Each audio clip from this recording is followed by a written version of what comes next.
All right, welcome back, everyone. I am the Dungeon Master, and this is Heroes Wanted. This is the first session of year two of real time gaming with this group. Um, some of them are a little newer, but still, quite a milestone. And along the way, they've picked up quite a cast of characters. Um, you know, Obviously, we have the PCs, and then now Francis has been with them for so long that he has been upgraded from a simple guard NPC to a full-fledged PC cohort companion for the characters to have along with them on their journey. Um, I will be controlling the role playing aspects of him, but he is now controllable by all of the players, so you guys can decide who runs him from session to session, or however you guys want to do it as far as who rolls for him and decides his actions in combat, etc. And then, I, of course, will continue to provide a spark of life to him as far as interactions and all of that go.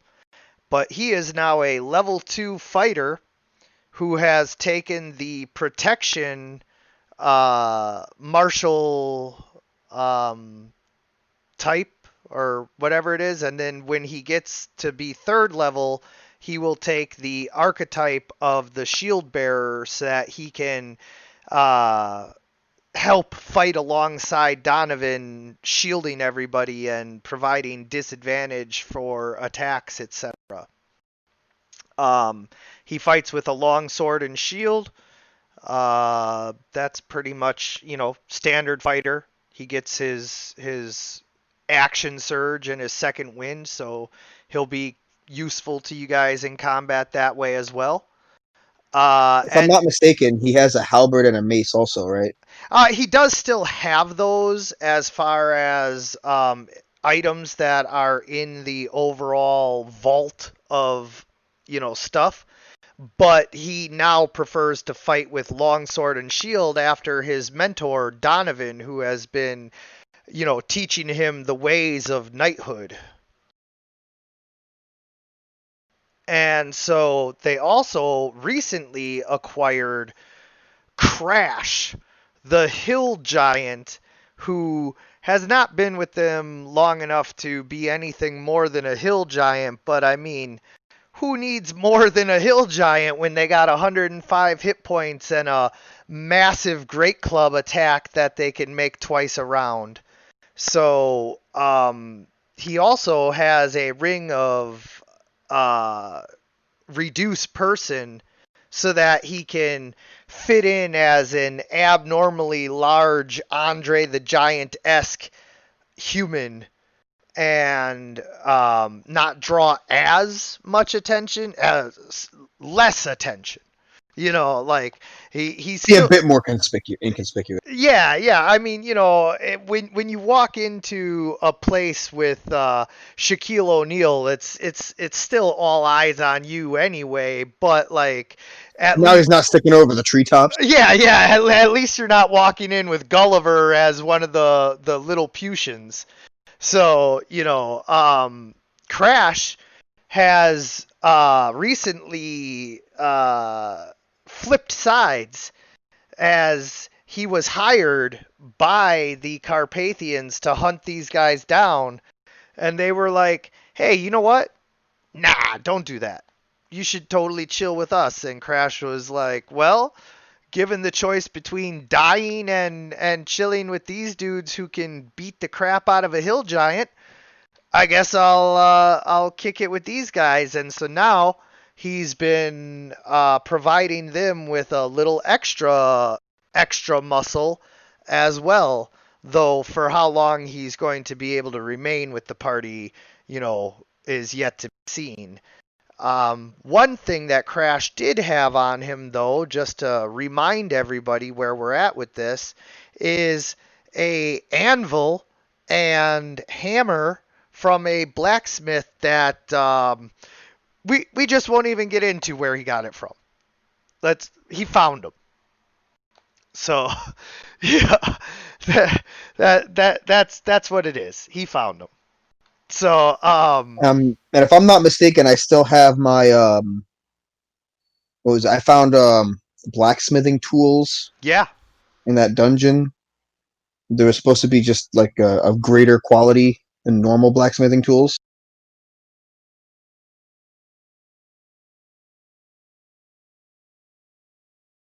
Yeah, correct. They're masterwork crafting tools. And so now you have the items that you need. Just not a full blown forge, of course, but that's something that can be obtained or built or something at some point. You have the hard part, which is the anvil.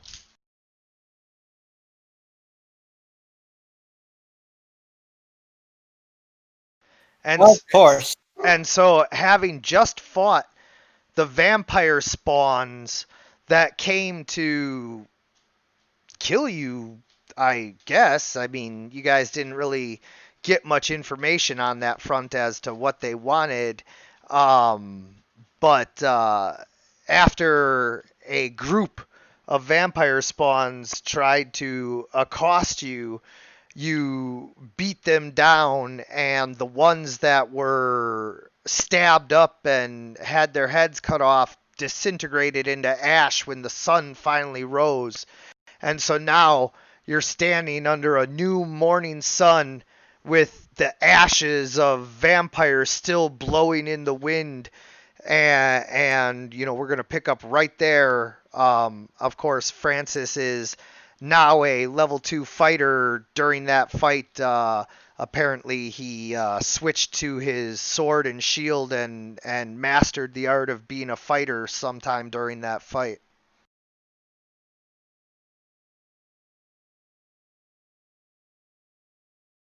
Fantastic. I Now I have thought a so question. too. Does would I have to roll for this, or is Donovan aware of like the base knowledge standard stuff for repelling vampires? Yeah. So you're gonna have to roll a knowledge arcana or religion check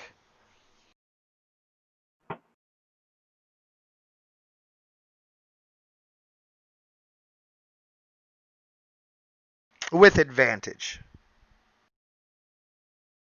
because this was specifically part of your background that you have studied.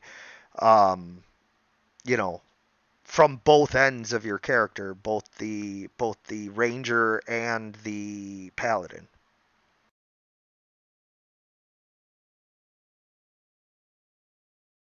All right. Didn't even need the advantage, but that's okay. So you know that in the holy teachings of the paladins, gods, and undead slaying, that vampires are actually not very killable by most of the more common. It's not really common knowledge, for everyone, but like the myths, like running water, absolutely nothing. Uh, Counting rice or seeds or whatever, get the fuck out of here. Uh, Needing to be invited into a home, yeah, fucking right. Like any door just stops them, and like what counts as a home? If I live in a cardboard box, can I just like fucking, jump into my cardboard box and be like, haha, motherfucker, can't get me now? Like, like how is that, Yo, that whole rule is stupid anyway. Like it was like I actually looked into the origins of that, where it was like it was a gift to mankind from God to prevent the vampires from getting into people's homes where they were being, so they wouldn't be preyed upon in their rest, as opposed to the gift of God, a gift from God just to destroy the vampires. Right. And like meanwhile, whatever made the vampire gave them, immortality and super strength and all. So like, I fuck your gifts. Give me that. you know? So anyway, what else? Let's see.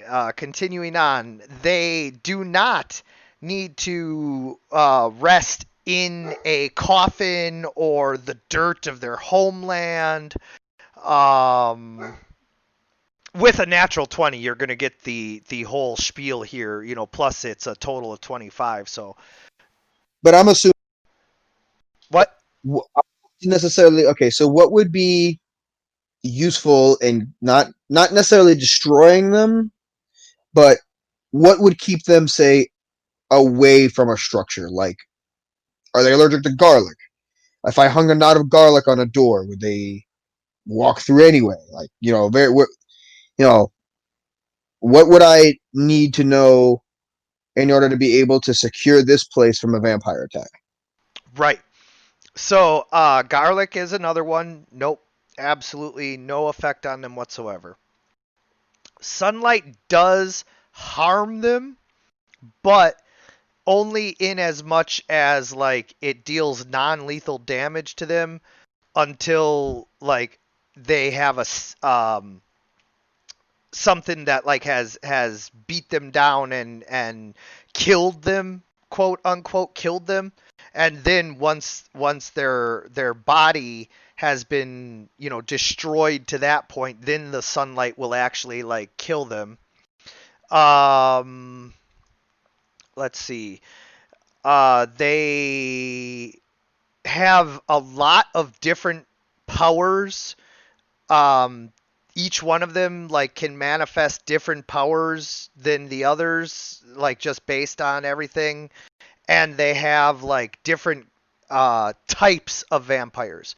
There's basically like different vampire lines that every vampire from like this line has like these tendencies, and these vampires tend to be like this.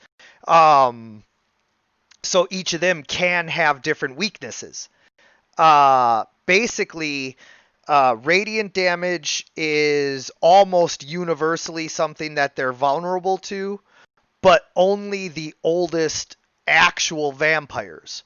Vampire spawns, which are weaker vampires created almost accidentally in a way. They're like failed vampire creations.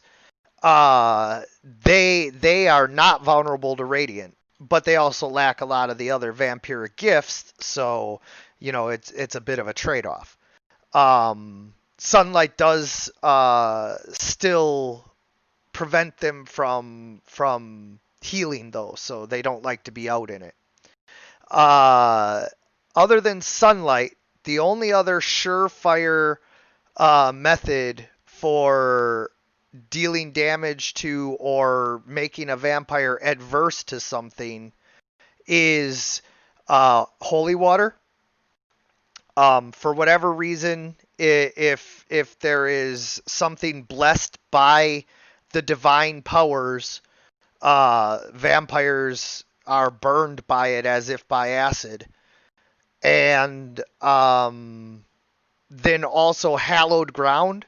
If you have a church consecrated to a god, and the priests have placed the sanctuary, you know, permanent rituals on it and all of that, then a vampire couldn't get in there. And the whole like stake through a heart is just like, I mean, how would you do if something like stabbed you through the heart? Like, you can also chop them down with an axe. Like, it doesn't have to be a stake through the heart. It's just, you have to deal enough damage to incapacitate them. And then once they've taken enough damage from that, then if you deal damage to them from, say, holy water or sunlight, it can destroy them permanently. However, there have been cases of stories of vampires coming back even from that. And so at this time, it is not known if there is any permanent way to destroy a vampire lord. They are almost like liches in that aspect.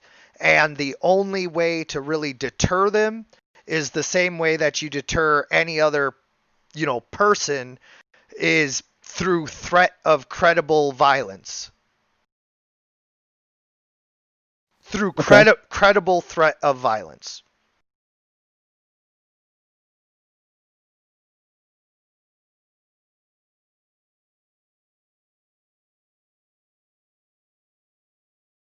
Other than that, Honey Badger don't give a fuck.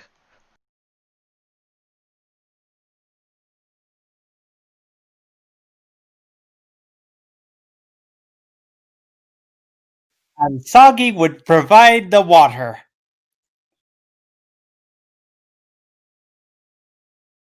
Yeah, it's yet to be seen what effect your water breath has, if any, on them. I mean, it didn't really have that much of an effect on basic undead. That's true. But then again, who says holy water does?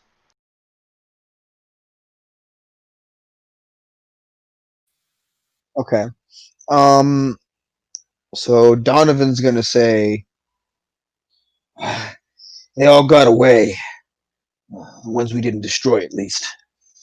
There's no way for us to tell whether or not there's no way to tell of whether or not they were just a hungry swarm or they were sent here.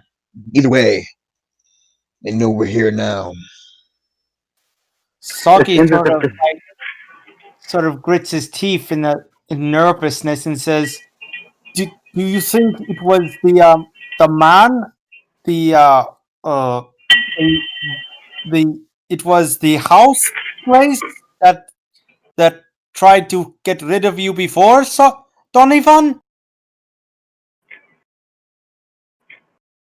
I didn't. Regardless of where we are, it's almost as if we get attacked every night with these wretched monsters coming after the sword. I don't think it matters where we are, actually. It could be random, could have been coordinated, it could have been drawn to us. I think they're being drawn to us, but how and why, I'm not sure. But, yeah. And it's happening so often. I think the sword is acting as a beacon to draw them in.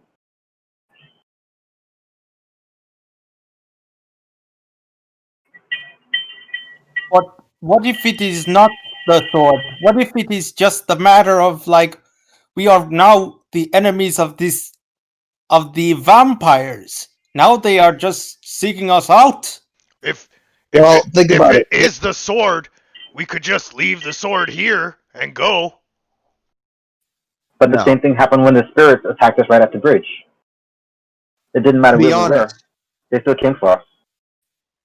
not to put a too fine a point on it, but we have made ourselves a fairly credible threat to the undead.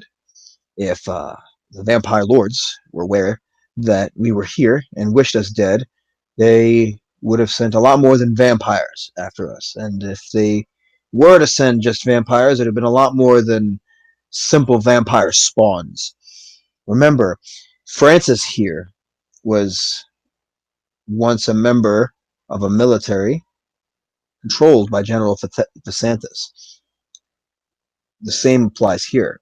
They could have easily if the vampire lord here wished us dead, um, which I'm not saying that he doesn't, but if he knew we were here, he would have sent a lot more of a force to destroy us and to take the blade. So that tells me two things. One, if something is sensing the sword, it would have attracted a lot more. If it was the vampire lord, they would have came here in great force and even perhaps appeared himself to guarantee obtaining it. And two, if it was a simple matter of destroying us, I think we would have seen just a lot more vampire spawn, a lot more other nightly creatures, or even maybe an entire military force. But we didn't see those things. And when we just started to attack the vampire spawn, they didn't fight until their last dying breath. Vampire spawn is commanded to destroy an individual by their lord. They would do so until either one of them was gone.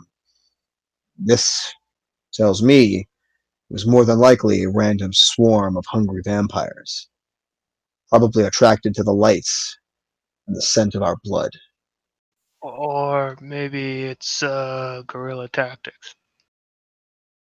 Well, I do have to say that, the military force wouldn't be able to reach here given the fact that we're halfway into New Eglia and, therefore, if they were to march a military force, like the New Eglian forces would intercept them.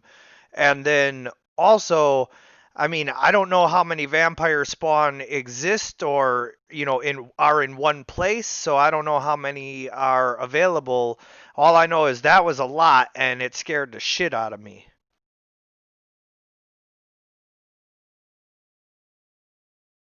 Hmm.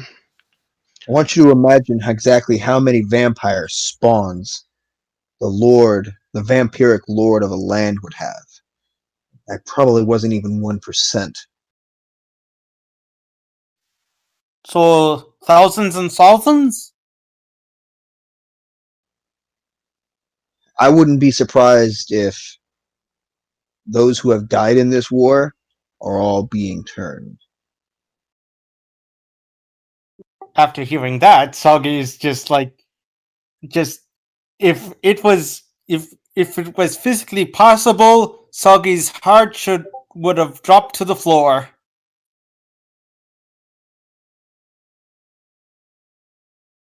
Because that is a terrifying thought.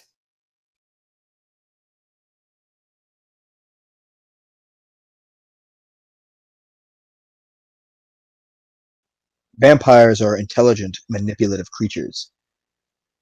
Though they use us mortals as their prey, they also equally fear us, as our numbers against them are great. You notice that the lord of this land, the lord of Carpathia, are both vampires. I highly doubt that that's coincidence. Chances are they are having humans kill each other, slowly having them all turned into their kind. That is purely speculation, though.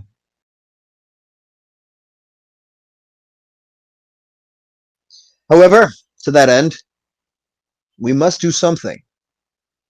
If we are to secure this as our base of operations, we must make sure that we're not going to be attacked again in the middle of the night. And once I was able to see the working mechanism that burst forth with a bit of pressure, I don't know if I'll be able to recreate them, but if I can, and somehow manage to get our hands on some holy water, I could make pressure plates, something we can bury in the ground. Ooh, Soggy can make water! I was thinking of seeing if we can enchant an item with daylight. Well, there's the thing about that. Vampires are fairly weak to sunlight. But if you're thinking about the spell daylight, it's a magical means of illumination, but not actual. It's not actually rays of Palor. Hmm.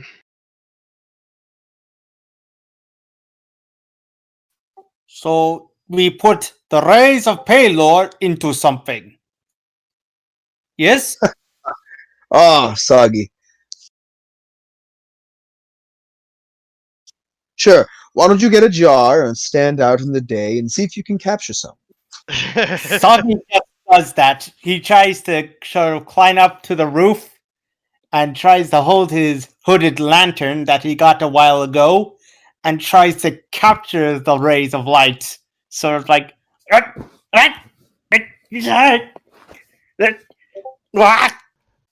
For the next several hours, Soggy keeps running up to the roof and spending some time up there before quickly running back in and checking to see if he was able to successfully capture the sunlight that time by running into a dark room and seeing if the sunlight was still in the jar.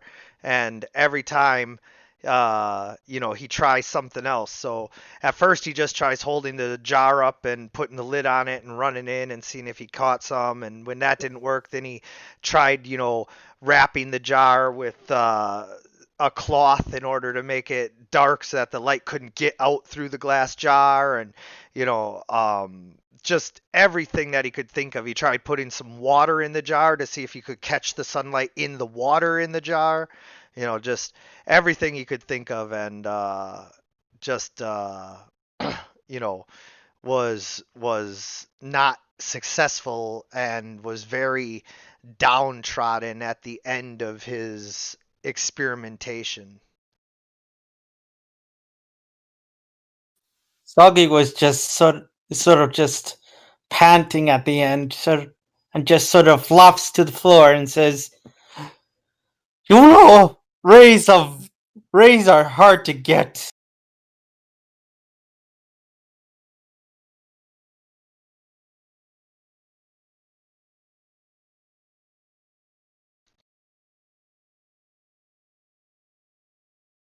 Well, while he does that,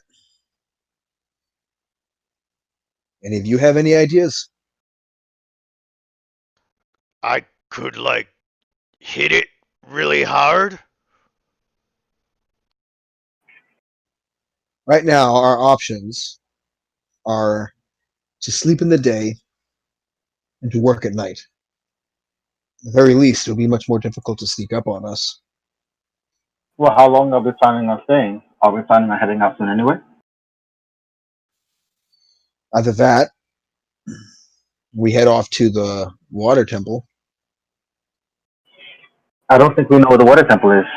So either it's the fire temple or the swamp, I think, was our next course of action.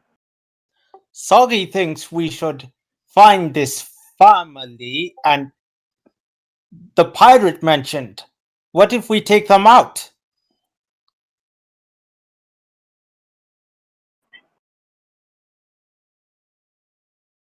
Oh, was that the swamp again? Frogs. Nah, really? Crazy.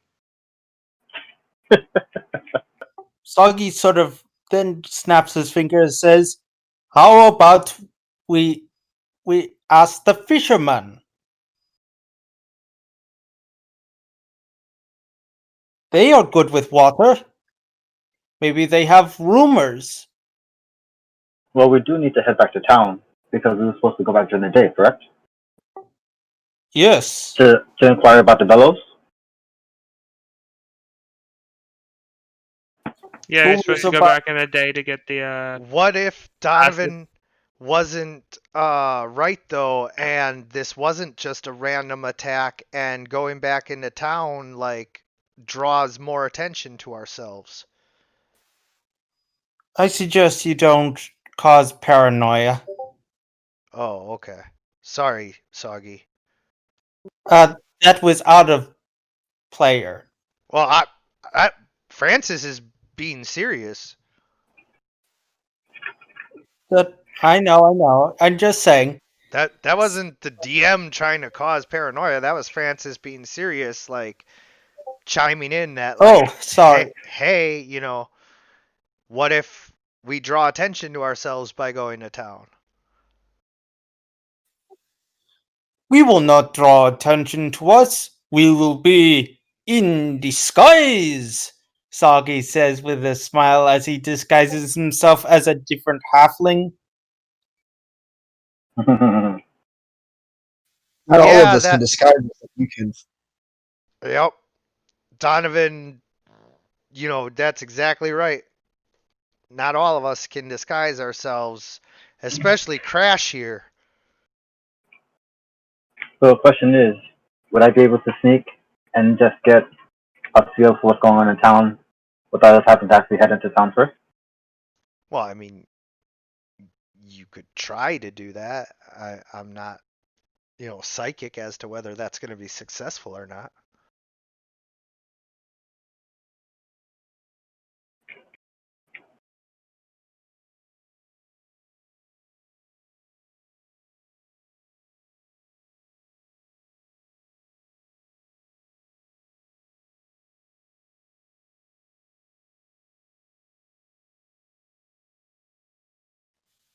What are the Either options? way. So I think we all need to make a choice. Yeah, what are the options and what do they entitle? We need to do something about this blade, that's for sure.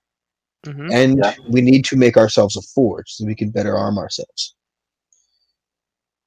One of these things, both of these things are something we need. Which should we do first? I could wield the blade.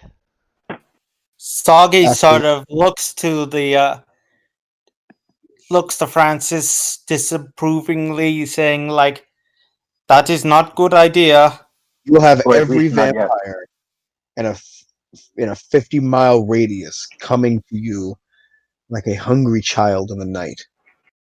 Yeah, but look at how buff I am now. Ever since you've been teaching me these moves, look at what I can do. Block, block. Oh, parry. So if we're gonna head back to town, let's just go back to town and let's see what's going on there. Because we were just there yesterday, and it's not like they have cell phones to call. So let's just go back to town and see what's going on, and try and deal with one thing at a time. That sounds good.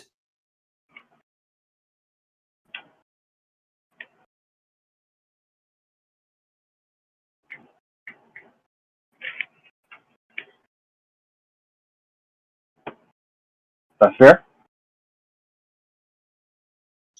Perhaps Soggy should go. Excuse me. I can stay here with Crash. Yeah, I don't think me should go. Yeah, he's a little big. Yes. Who will stay? Else will stay with Crash.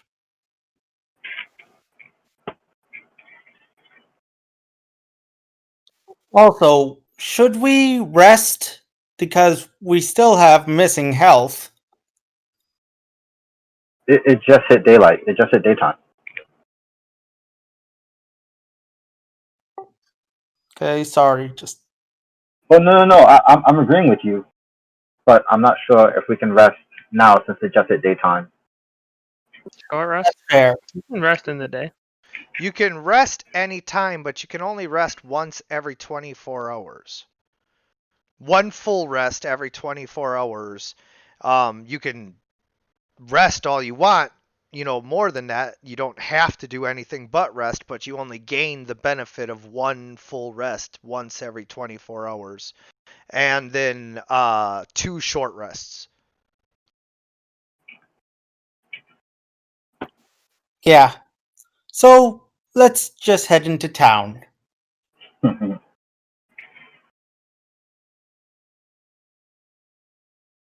Alright, so we're headed into town.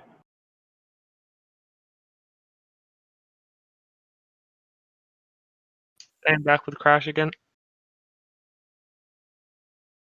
Crash goes into the building and is like, yeah, let's get our short rest on.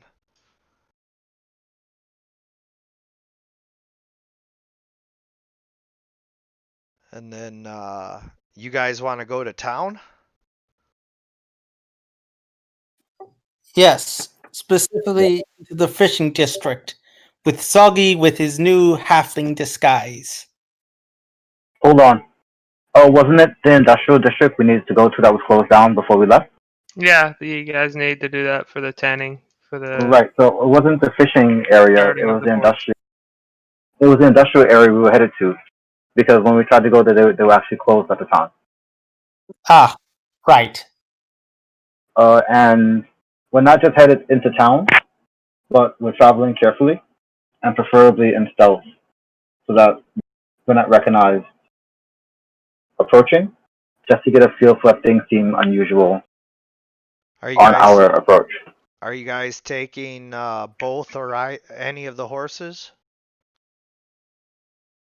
Even if we do, we're staying outside of town.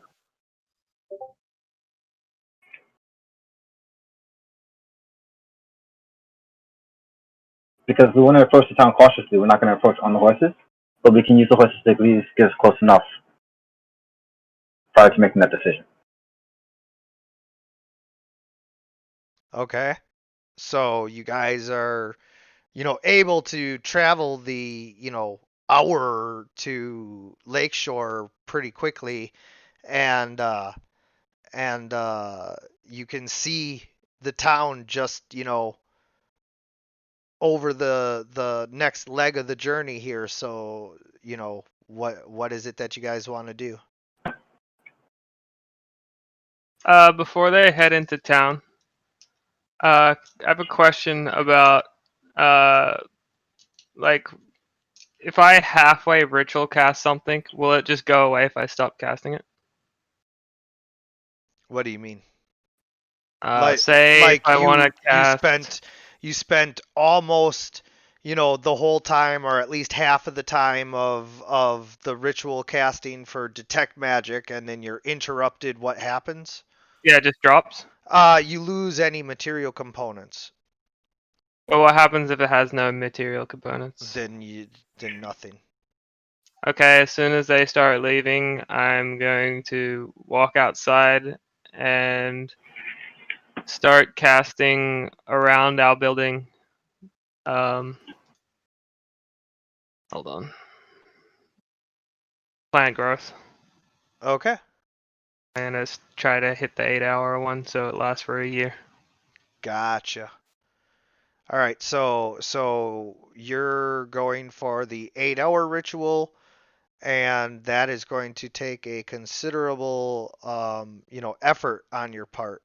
Mm-hmm. Crash decides that he's just gonna go sleep. He's bored by your little plant dance. And Jitter, despite normally loving to be by your side and everything, with you doing this ritual, it's not very much fun. So he just goes and curls up with Crash to get a nap in as well. Sounds good. All right, so you begin casting that, and then you guys are out, on the road to Lakeshore. Are you gonna bring the horse or not? It's not like the most important question, but I would like to know. Okay, so riding the horses, almost to Lakeshore, you stop when it is well within your sight, and Vathel was saying you guys need to discuss what you're gonna do here or something. You need to go see the tanner. Oh no, I want to just take a look to see if things look different than how we left them. I know it's daytime and there's more people out. However, if there's a caution that maybe they called people or that more people showed up looking for us, I just want to know, do I notice anything out of the usual? Well, you can roll a perception to see what you do or don't notice. Actually, I'm not sure who has higher stealth, Soggy or I. Soggy certainly has higher stealth. Alright, so would you be able to stealth ahead and see if anything looks unusual? Soggy will certainly do that. I imagine I'll have advantage with the whole cloak of darkness, the chainmail of darkness to be exact. Well, it is daylight, but generally speaking, you should be able to find some shadows that you can start to, get your advantages. So yeah, I would say that you can roll with advantage.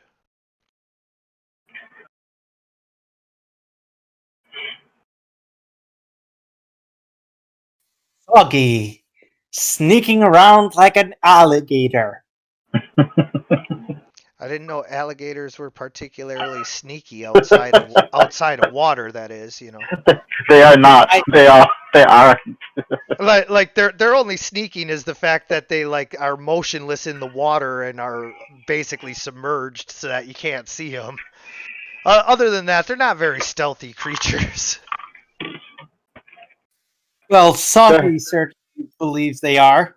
Go ahead, though. Go ahead. It's all right. It's all right. Yes, he is as stealthy as his favorite superhero from his kobold comic books growing up, Gator Man, or Gator Bold. comics. Gator Bold. Ed, if I'm honest, Soggy is sort of like is sort of replicating sort of like the myths and fables told around the round his clutch. You know, like how aboriginals usually tell stories. Yes, in comic book form. Not in comic book form, you know. I'm sorry. Just It's okay. All right. I'm just messing with you. Perception.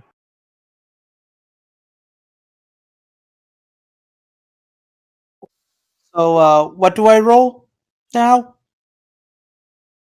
I guess perception or something. All right. So, Vathel, I don't notice anything. you do not notice anything.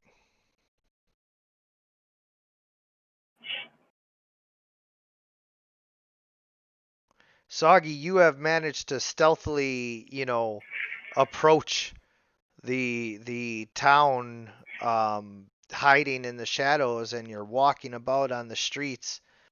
And the one thing you notice, that really strikes you is that the number of armed military patrols has like quintupled, and like the numbers of guards has gone up as well. There used to be like groups of 2 guards that would walk around, maybe 10 of them for the whole city, and they were spread out. Now there's groups of 10 to 50 guards that like march like soldiers down the streets. This is like occupied Rome.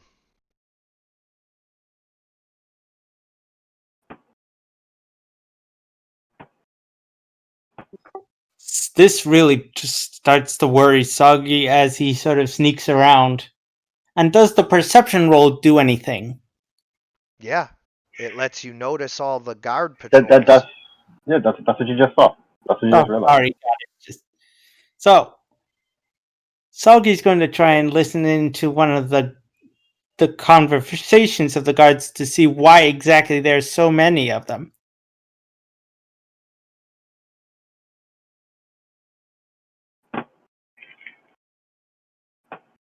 Hmm. The guards are marching. I don't know, but I've been told Yeti kisses are mighty cold. And then they just keep marching along.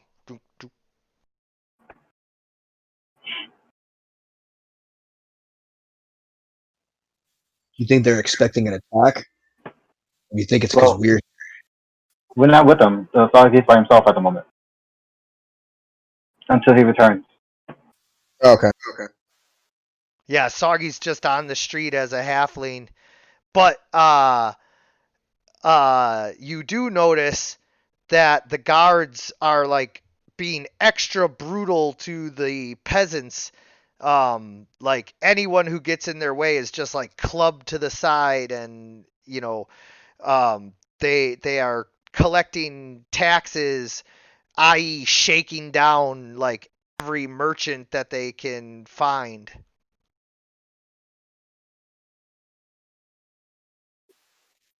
This is very bad, Soggy thinks to himself as he sneaks back to the group. You snuck back to the group.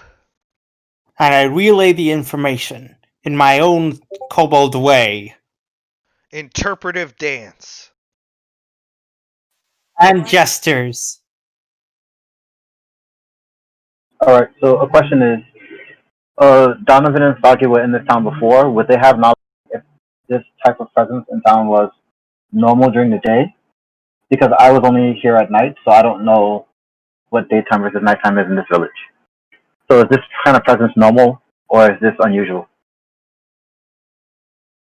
Well, Donovan would know, from previous experience that although there were guards in the marketplace and patrols, like I mentioned, this is a new development for them to be, brutalizing the citizenry and acting like an occupying military force.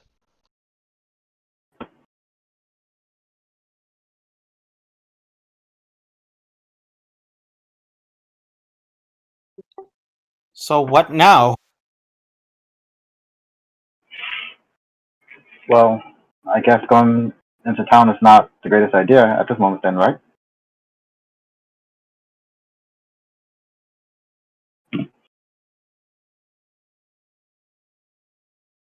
And it's not as if we have allies in town either.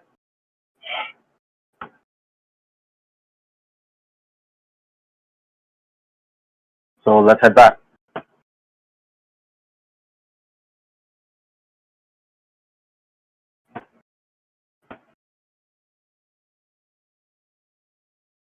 Donovan?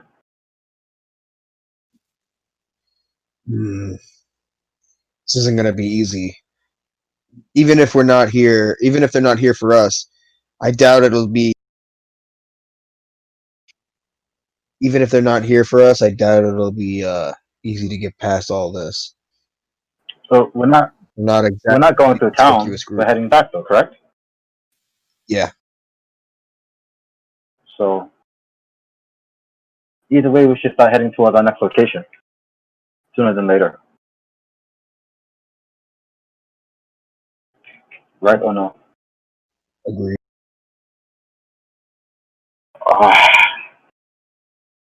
All right, so let's head back. We're gonna go back and pick up the horses and head back to the barn, the forge, The mill. the mill. I knew it had to be one of them. Had to be something. Soggy So playing after about 4 hours, Beamhorn, the party arrives back. Okay, I'm still trying to cast and listening, I guess, what they're doing. Kind of All right, I'm gonna casting ask around. Donovan. Is there a way that we can hide the items that we just brought here? Maybe underneath the deck. I guess let it Perhaps show the DM. we could look for some loose floorboards, maybe hide them in there. Right, that's what I'm thinking. So maybe we can search around inside the barn or under the mill, maybe under one of the circular lever, whatever, and see if there's a place where we can hide some of the items that we're not necessarily carrying them with us. Agreed, but I'm not putting away the Moonblade. Now, I was referring to like the anvil and the Yes, other and the other stuff. That even if they come, the place still looks like it was never occupied. That's what I'm referring to. But the blade comes with us no matter what. All right, DM, are we able to do that? What can I roll for that? Investigation. All right. Investigation.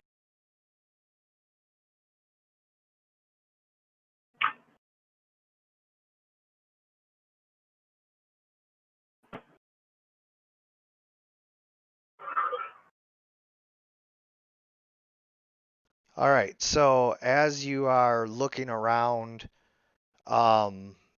you do in fact find a loose floorboard in the house over here. Okay. Not in the mill itself. And over here in these people's house, you find a little loose floorboard behind the fireplace, and inside the loose floorboard is an entire hollowed out little safe-keeping secret hiding place. This hiding place contains a small chest as well as it's a very unique looking dagger that appears to have a lot of dust and debris like all over it, as if it hasn't been used in decades possibly.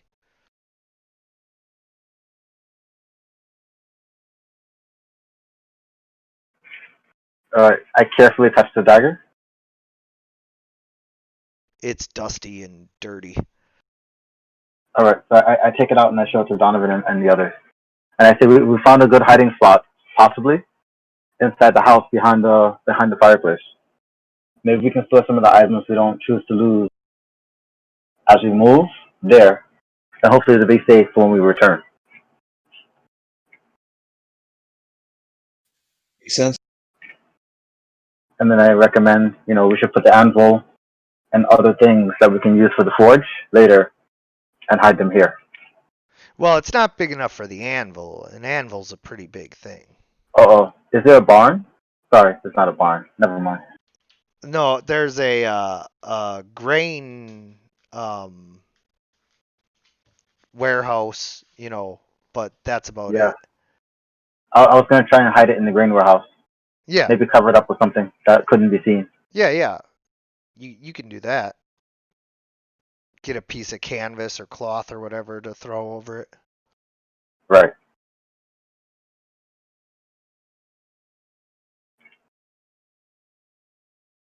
All right. We could probably take a short rest, and then do we want to head out towards our next objective now? Then? Agreed. Okay. So we're going to take a short rest and then head out to, what are we doing next?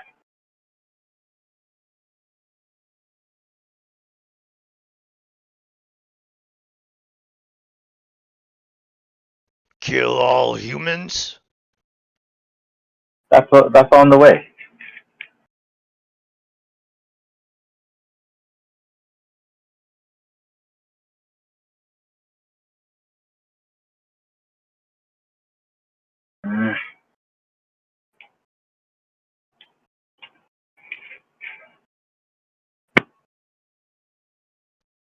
Do you guys know what you want to do next, or are you kind of stuck, or?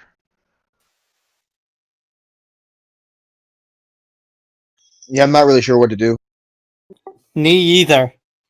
Feel like we're at an impasse since there's so many guards in the town. Well, we're not headed back to town.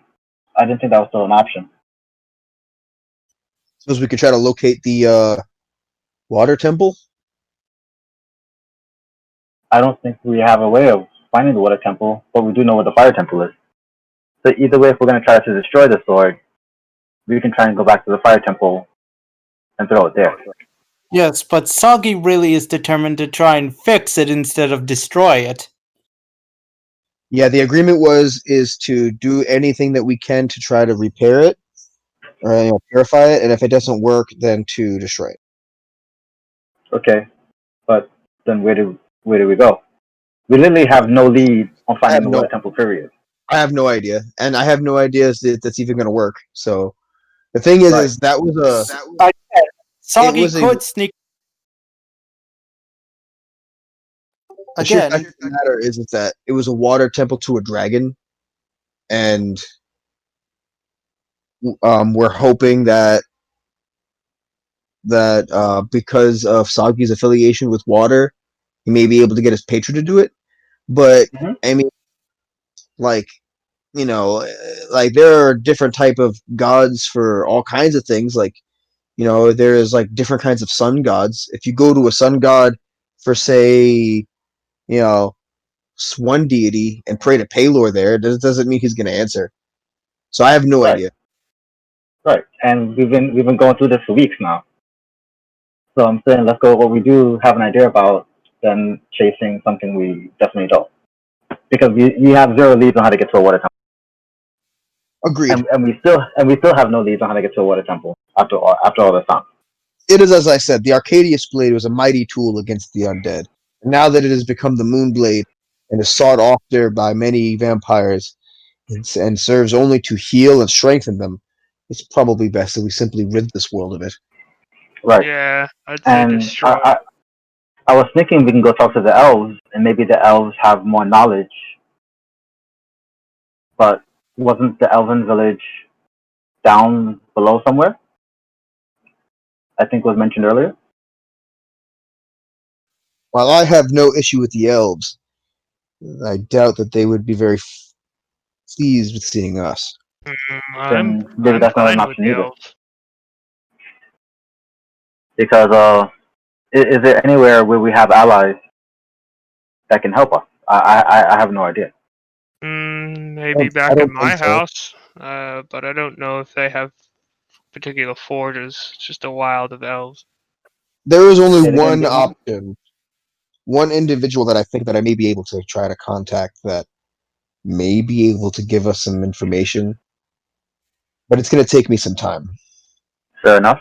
Beamhorn, I didn't hear what you said. I said I'm from the Fey Wilds, so my home, has some elven. Persons who understand arcane nature that might be able to help us, maybe. Yeah, well, it is the Fey Wilds where magic kind of comes from, right? All right. Is there a way that we can communicate with them, or do we have to go somewhere in order to? Probably have to go there. I wouldn't know about communicating with them. I don't have sending. I know. uh,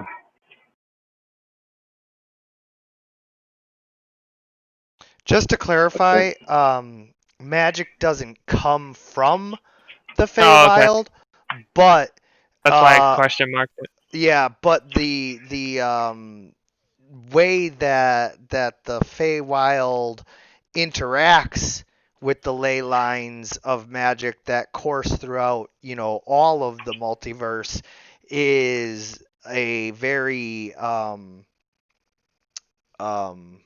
verdant,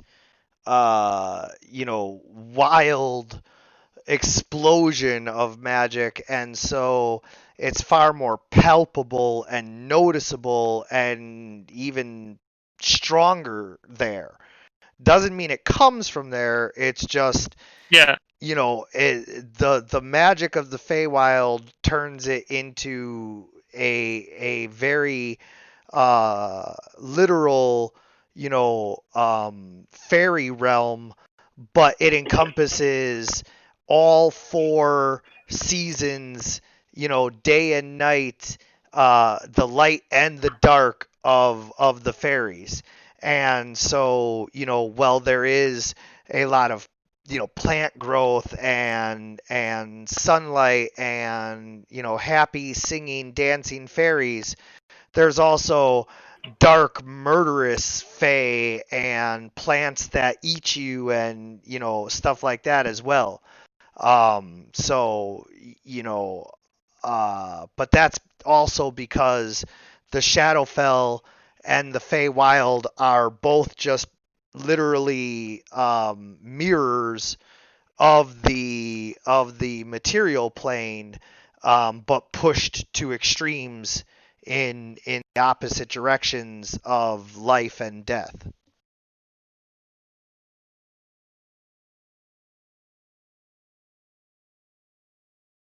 Well, I was thinking maybe it'll give either life or death to the sword.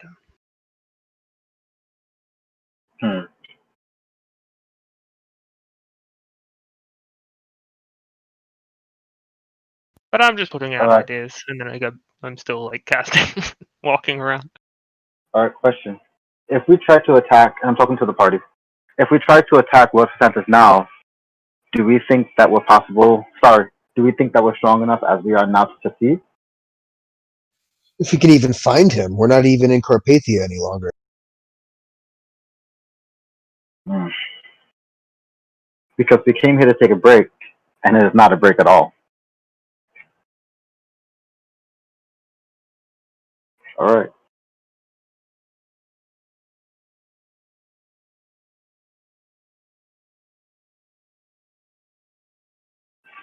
Alright, so the options on the table are Fiery Temple, maybe talk to the elves.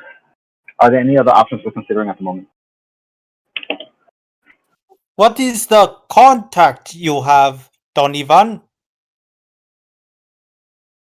I'd rather not talk about it. Saki sort of tilts his head in confusion.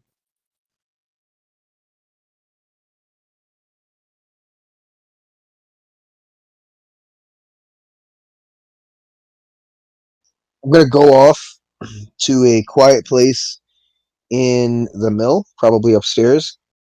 And when he does that, Suggy is going to try and meditate near the river, not in the river, just near it. Alright, if that's the case, when I see them walk off, I'm going to traverse to the roof of the mill and just hang out there for a bit until I hear Donovan come up to the second floor. Okay. And I'm still casting.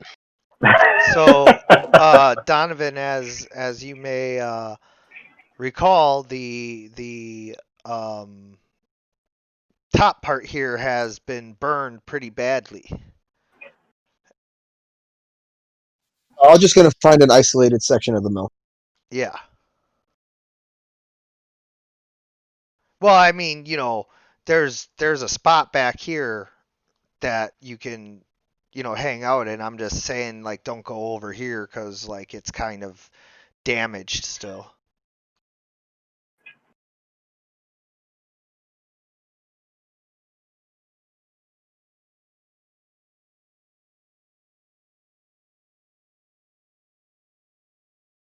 Alright. So did Donovan go upstairs or he went someplace else? Yeah, Donovan's heading upstairs, I think, unless he changed his mind. Oh, that's where I'm going. Yeah. I'm gonna find a quiet place and I'm gonna try to, like, I guess, meditate. I'm gonna try to contact the Wraith within and see if he can give me any solutions of what to do with this sword. Yeah. Alright. While on the roof, I'm going to keep watch to see if anything approaches from a distance. At least for a little bit. Okay. And so, Donovan, what I want you to roll is a wisdom check. Basically, you're willing the spirit, the wraith, to, you know, communicate with you, and it's like a battle of wills. Right.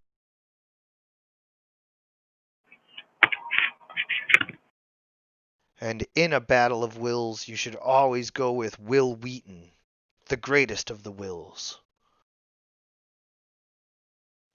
Yeah. Yeah, it's always Mr. Famine with me here. So, as you are trying to get information from the Wraith, it is fighting against you. Apparently, it has been attempting to get you to, you know, fight the vampire, and all this running that you guys have done has upset it. And so it is no longer friendly and cooperative, but rather resistant and not hostile, but you know, Just very grumpy. yeah, unfriendly, you know. All right, when I get that chance, I'm gonna say, sort of out loud, but, you know, quiet enough. Asshole. I have the thing. I have the ultimate vampire weapon. What am I supposed to do? Just hand it to them? If I were to die, I would be damning this entire world. Tell me about it. What the fuck do you think? It's the story of my life here, pal. Like what I'm literally a wraith possessing you to try and continue protecting the world because I died and like it was bad. Like you don't even know the half of it. I haven't even told you the story of like what all went down. Well, it's your damn people's sword. What do I do with it? Well, not let the vampires fucking curse it to begin with. We're obviously past that point. Yeah, we're past that point. Oh, I swear. If I had hands, they would be wrapped around your neck right now. Huh. It's a good way to get yourself thrown off a ledge. So, having this, internal monologue back and forth, eventually, you guys, start to get to the heart of the problem, but without role playing the entire, encounter, it is obviously, meant to illustrate the frustrating, nature of dealing with a voice inside your head that is also now, unhappy with you. So after some frustration, you finally get to, the whole issue of the sword, and the Wraith lets you know that the blade, as the legend states, was pulled from the sun itself by Corleone Lorathian as a gift for his true love, and that when he did so, that it dimmed the sun, and that is what allowed the Shadowfell to start to form. And ever since that day is when the dark fae, the shadow elves, and all of that, had started to form. That it was because of this blade, and that when Corleone Lorathian formed it, he did so with the help of a dark angel, and that this angel supposedly knew a way for him to, grab pure sun, and so he would potentially still know how to do that if you were able to get in contact with this celestial angel motherfucker. Oh, is that all? That's all. Sure, I'll just go contact a dark angel of some unknown origins with no name. Fantastic. Hey, listen, you ain't doing much for me either here right now, pal. So, like, I had something for you. What do you got besides bad news for me? How about you being here? Oh, yeah, being stuck in here is such a fucking delight. I guess you could be stuck in a cave. Have you looked inside? When's the last time you cleaned this shit out? Look at this. Repressed memories, fucking dirty thoughts. It's like I'm living in a fucking insane asylum.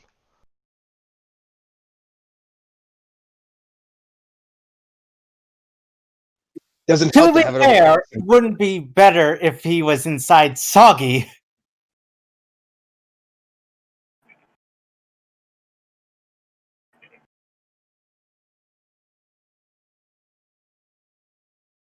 What I really want to know is who is this person that you keep thinking about over and over and over again when you think that I'm not paying attention?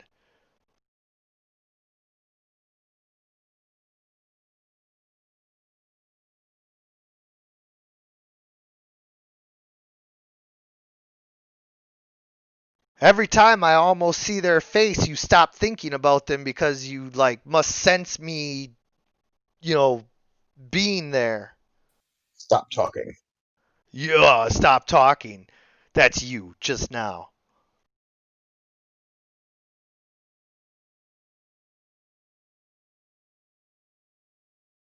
Does this guy happen to be from a port town?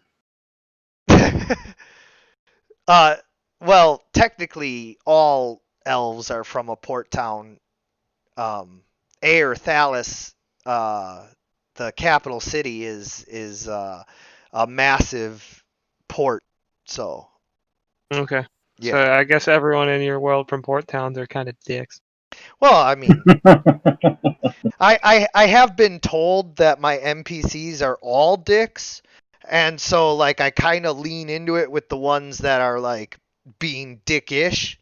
Some of them aren't trying to be dickish, and like I'm just being a regular NPC, but I still like apparently am a dick.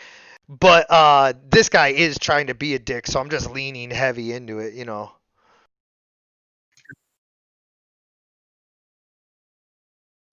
One more word and I'm casting you out. Oh, okay. Let's see how that works.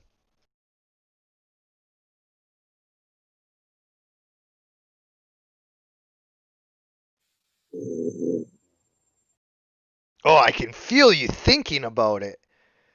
Oh man. Keep working on it, Chief. You'll come up with something. At least give me something tangible I can work with. Fine. The Dark Angel was Asmodeus. Oh, that's fantastic. I'll just go conjure some devil and hope that he helps me. Yeah. He might. He fucking helped Coralone. Well, I'm not Coralone. You're telling me.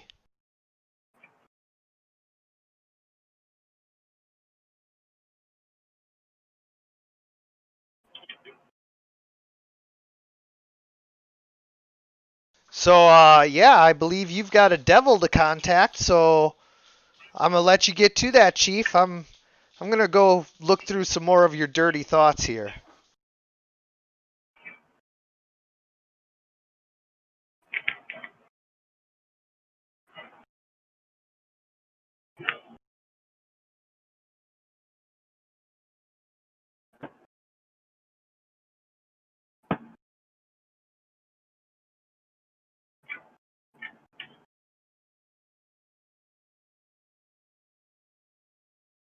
So yeah, the wraith has gone quiet again.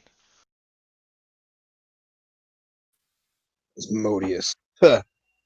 Might as well go try to have a conversation with Orcus while I'm at it.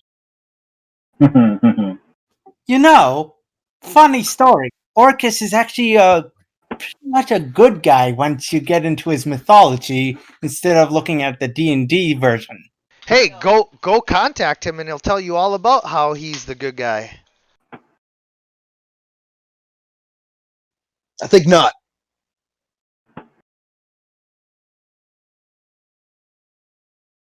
I don't even know where to begin with this. I guess I'll go downstairs. So, anybody have any ideas on how one might be able to conjure the devil? I imagine Soggy's as soon as Soggy hears the word devil, he sort of wakes, he sort of like stumbles out of his meditation to try and contact the Bunyip, and sort of almost falls into the river, and sort of runs up to Donovan and says, "Isn't that bad?" You You can don't say. sacrifice a young child in his name. I'm not doing I, that. I have no idea. I'm joking. I'm joking. Francis is like worried about what's going on and says that, you know, he didn't just level up into a fighter to hang around with a bunch of devil worshippers. Yes, but do you have any ideas about how we can either cure the sword or get rid of it? Yes, So I know how to contact devils. Carpathian witchcraft is something that, you know, everybody kind of knows all of the like basics about in Carpathia because like you hear about it and you know about it, you know. It's like living next door to you know something like you eventually know all about it. Hmm. You have to sacrifice a goat and perform a blood ritual, and then you can summon a devil who can like he's basically the Metatron of Asmodeus. Can Sagi roll some knowledge about the whole Asmodeus thing to see if he knows anything? Rock me, Asmodeus. Seriously, can I? Well, yeah, after I get done singing Rock Me, Asmodeus. Roll religion, I guess. Yes.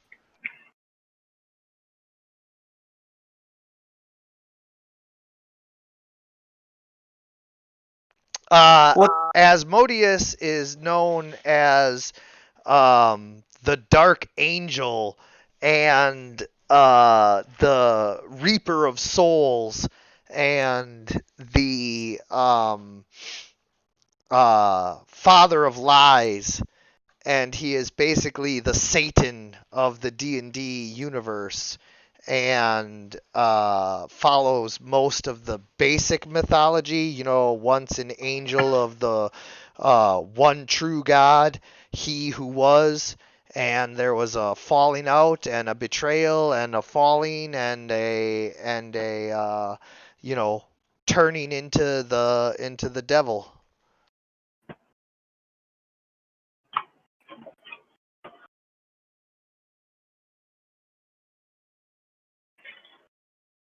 And Donovan, you would know that the story goes that Asmodeus betrayed he who was, and as a result, he who was shut the gates of the heavens forever, and that is what locked men and gods away from each other for all time. Hmm.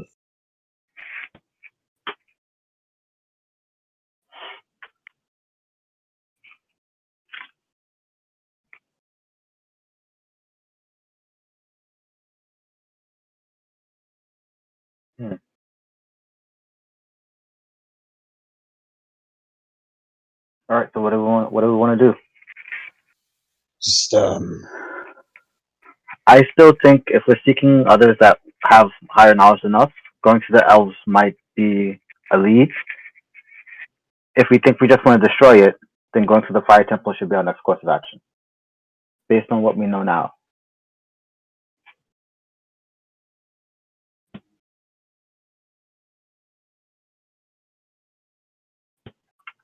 What going to the elven village was one of our options, right? That was down someplace deep What somewhere. elven village? The No, lizard folk village? no, there was something about an elven temple somewhere, wasn't there?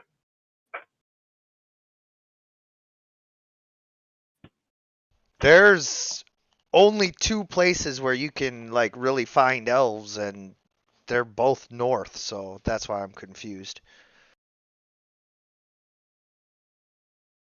Hmm. All right.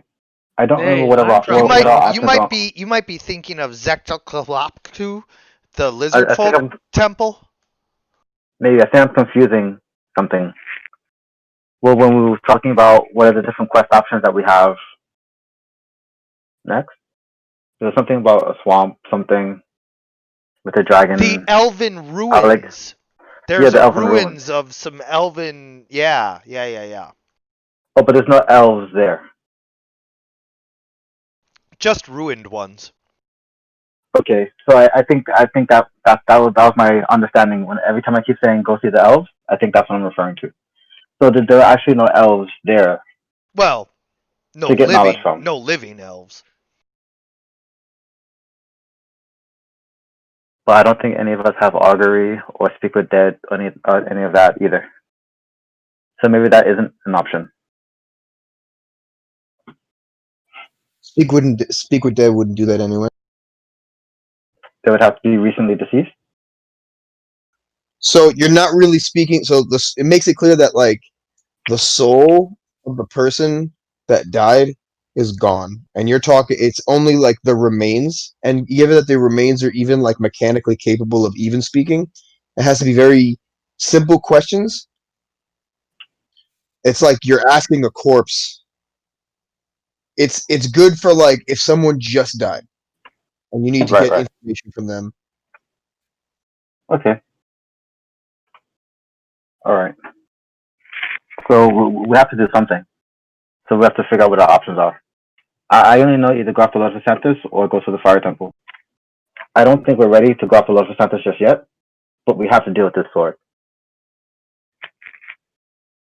And based on what we know, maybe the Fire Temple is just our best option at the moment. As Soggy sort of hears the whole mention of the fire temple, he starts to go in a panic and says, "No, I promised I'd fix this. I promised I'd fix this."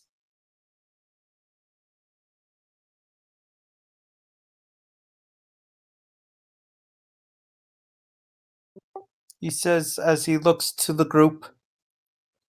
It okay, little dragon.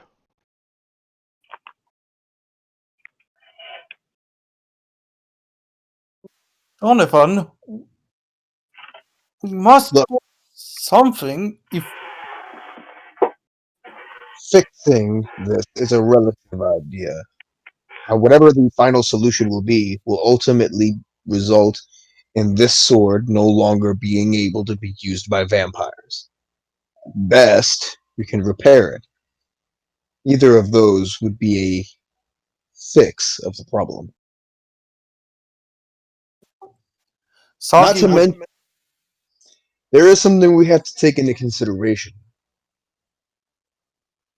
As much as I would like to have this blade repaired, what would have happened if we lose anyway? What do you mean lose anyway? What would happen if we were to get into a fight with, say, General Phasanthus or the Lord of this area, and we die with a repaired and purified Arcadius blade? What is stopping them from committing to another ritual to desecrate and corrupt it once again? I don't Nothing. even I don't even know if it would be a good idea to even attempt to fix it. The fact that it can be corrupted in the first place means that even in the hands of good, unless it's in the hands of a demigod, it can always be turned again to be used for the side of the vampires.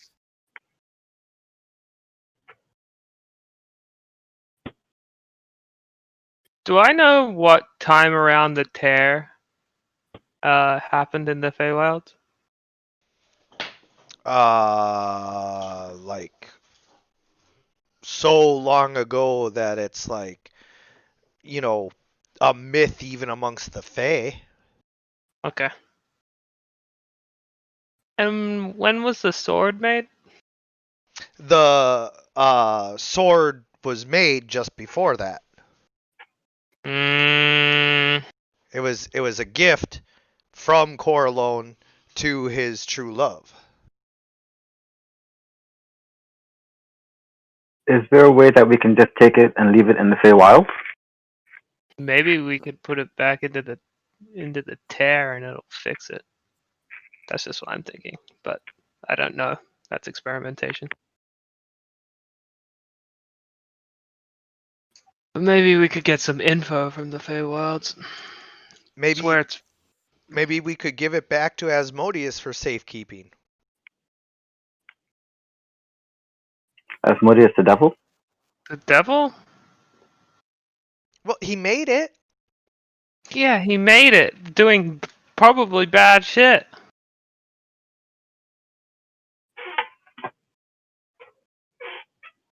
Well, if legend is to be believed, he wasn't the devil at the time.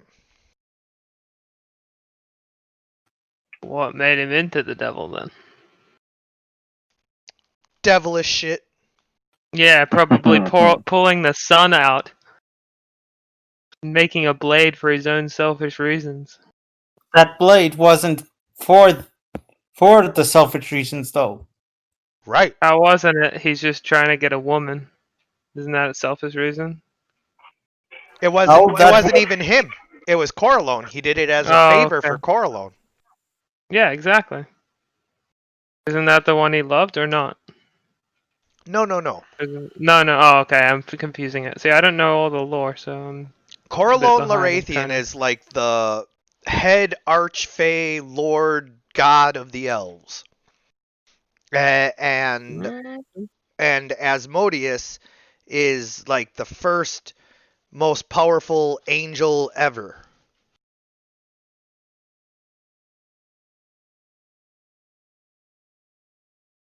Now the devil. Now the devil. Okay. Soggy is just becoming more and more sort of bit more droopy as he sort of just hears all this mess. Just sort of depressing him. See what I know. Anybody in my kind of neck of the woods that would know something about this?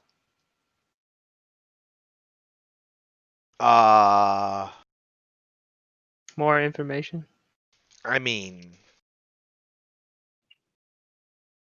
like who? I don't know. There's part of the Feywilds. Do we know of a Tribe leader. wizard that might be able to help us? Like that's something they do. Know of a what? I'm sorry, you cut out right when you said know of a. Wizard? That's something they do. Yeah, except for remember, wizards are all killed around here. Alright, I vote we go to the fire temple. What about a demon cleric? Let's go to the fire temple. Let's go to the fire temple. 'Cause Sure. We've been doing this for weeks. Let's go to the fire temple. Do it. Yep, let's go to the fire temple. Anybody disagree? Is still there, sort of like an upset toddler, just sort of standing there. I mean, we can debate on other options while we're en route, but we know we can't stay here for very long, and we have to head somewhere. So we can still decide where we want to go or what we want to do, but at least let's be headed somewhere than staying here. Soggy sighs as he sort of just mounts himself onto Buttercup. Well, you guys aren't anywhere near ready to just head out right now. Like, nobody's packed up. Nobody's got like all their gear together and rations, and like you haven't completed a long rest. I mean, you did, before, but generally before a journey like this, you would complete a long rest and have everything packed and ready to go first. You wouldn't just Right. jump on your horse and ride out unless it was an emergency. Yeah, I fear we're not going to make it through the night, and that we're going to be attacked again tonight. So I don't even think we should stay here for the night. Okay. I mean, I'm saying this. I'm saying this to everyone else. Yeah. Vathel, so, Donovan does his conversation thing. Beamhorn is still casting his ritual. Francis and Crash, have voiced their opinions about towns and all of that. You're still kind of, keeping a watch out on the roof from time to time, and or the whole time. But either way, you've stated enough times as a player that your character is, very intent on keeping this sentinel, and so you're out on the roof, even though it's the daytime, and you're just scanning around. And, tell us, what do your elf eyes see? Roll for perception, that means. Mhm.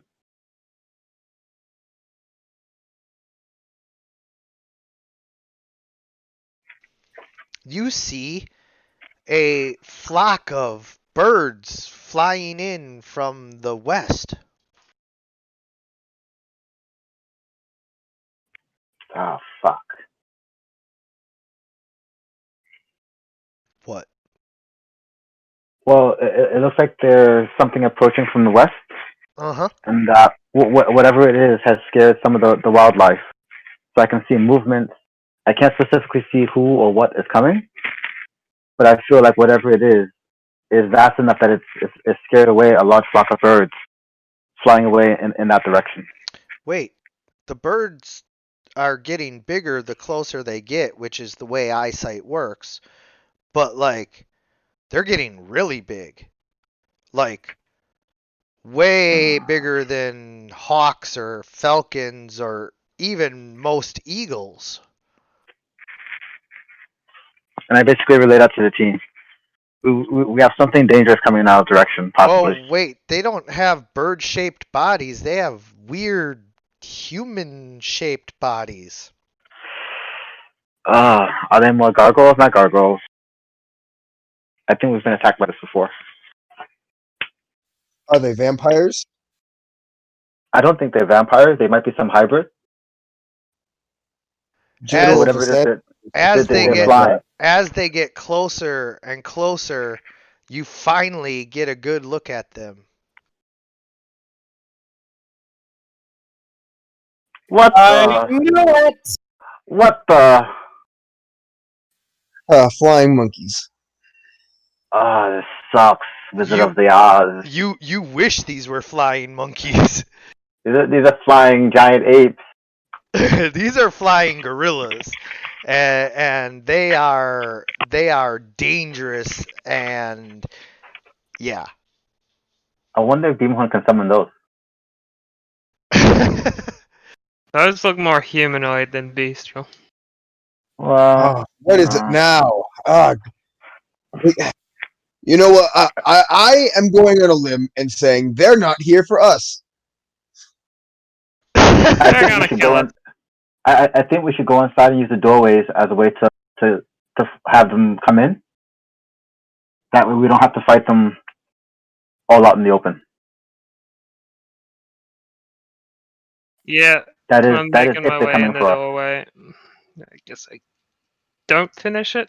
Maybe not. Maybe not. There's only two ways to get inside the barn, correct? Yeah, All right. Do we still have time to go inside? yeah. I'm just rolling initiative to get ahead of the curve here. Crash, get inside, please. All right. How many entrances does the mill have?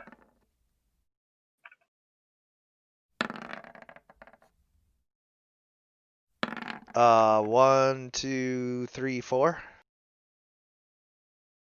The house only has one. This small house to the right. Yeah. So do we want to try and go there, or use the mill? The mill has more space for us to maneuver. Let's just use the mill. Okay. Crash, get inside mill quick.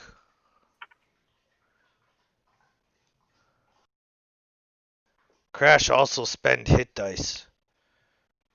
Yeah, he would have had a short rest at least by now. Would Soggy also had a short rest? Everyone had a short rest.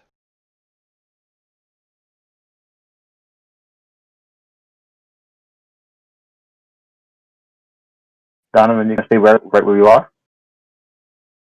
I'm going in.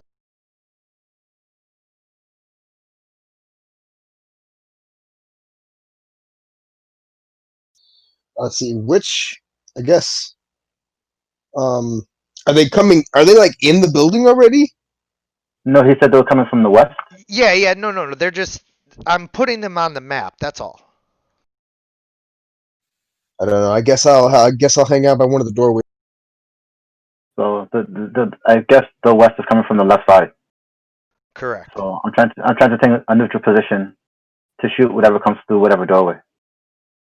Where do you want Francis to be?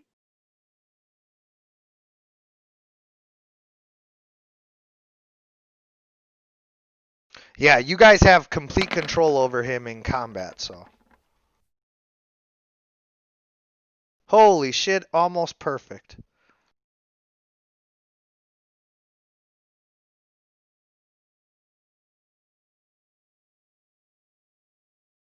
Crash healed all but 5 of his hit points with that. I almost perfectly judged how many hit dice he'd need to roll. Awesome. Oh, I suppose you guys want him to roll for initiative too, huh? Jeez. See how it is. And did somebody roll for Francine? Oh, okay, good. I wrote Francis's earlier. Cool.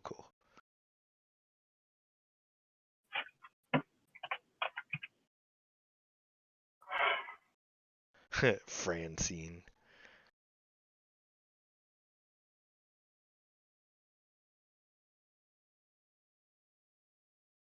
Okay, so the first flying ape flies in, and now he's about where he is, but like 50 feet up in the air.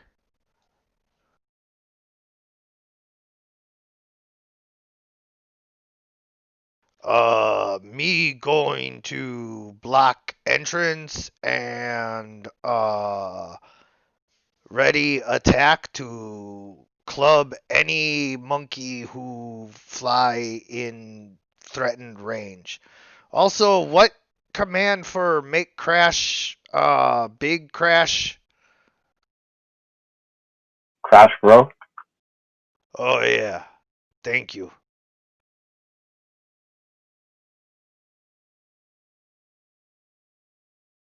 Crash suddenly grows so large that he's like still hunched over even in the mill with its vaulted ceiling. Me no can get good swing with club here. You can go outside, Crash. He like hunches over and steps outside, blocking the doorway with his massive frame. I'll hold the door. I'll hold the door. Hold the door. All right, I'm ready in action. As soon as an ape comes within sight of the doorway, I'm gonna attack it. Either here, This doorway? either the three. So if it comes from either the three, as soon as it comes in sight of the doorway. Cause like you can't see nothing but Crash's butt. Right. So I'm covering either the left or the right door, the east or the west door. Okay. If it comes within sight, I'm gonna shoot it. Yep. So I'm just ready for it. And now this ape is about where it is, but like 50 feet up. Same.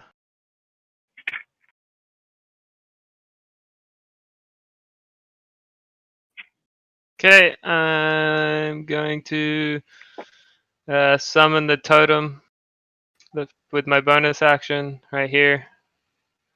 So it gets 30 feet. But why? Why are there flying apes here? So yeah, everybody gets 11 temporary hit points and advantage on strength checks and saving throws. And then I'm going to cast at the foot of this one over here. Spiked growth, and that's 20 from the center.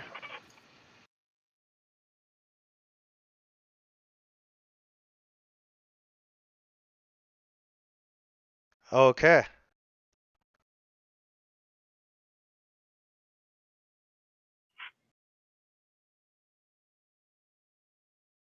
But why apes?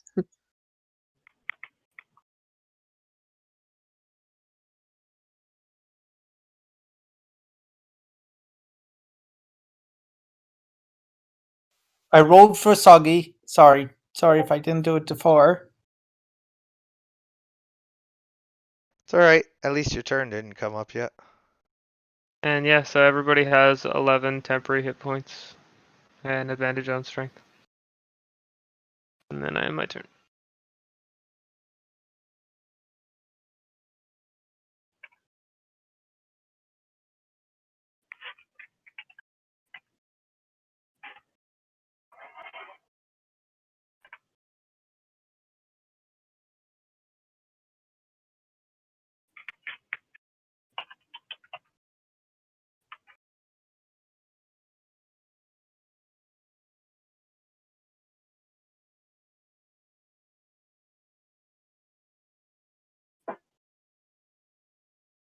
Donovan?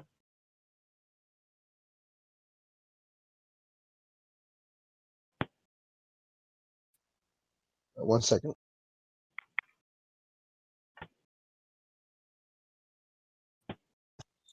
Yeah, I don't know. We're kind of in the situation like we were before.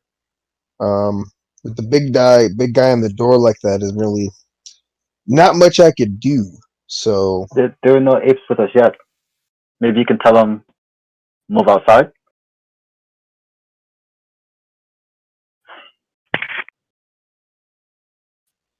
Because either way, there's nothing within sight. I don't know. Hey, Crash, move back a little bit. Or move forward. Back will be back into the house. Yeah, I don't know. I mean, I don't want him to get swarmed, so I don't know. I guess I'll say nothing and just like, pass my turn. Not much I could do it right now.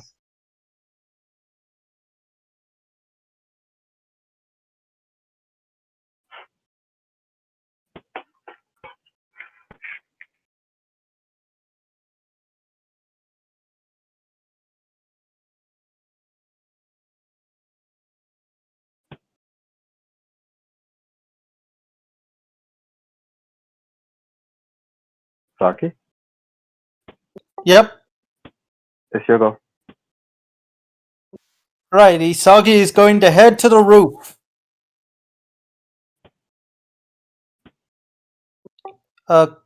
DM, could you help me move Soggy to the roof? How are you getting to the roof? You're insane. There are giant flying gorillas, and you want to Vathel be got on to the roof. Vathel got to the roof by like climbing there during non-combat when he could take his Yeah. time. I traversed the walls from outside. Or I think there's a staircase as well, but that's going to take you time to go up a flight or two upstairs. Okay, And so then out the window. all right. Then in any alternative, Soggy's going to step outside to see clearly these flying apes. It's like, excuse me. Hello. Soggy wishes to talk to you. You can see one of the giant apes with huge black feathered wings. It looks directly at you, but makes no indication that it understood you. They're not Where did Saki bees. go? Saki went upstairs, or is he still on the main floor? Or he's He's outside? outside. Okay. Okay. It does not understand Soggy. as he starts to back away and prepares a spell for in case one of the flying apes decides to attack him.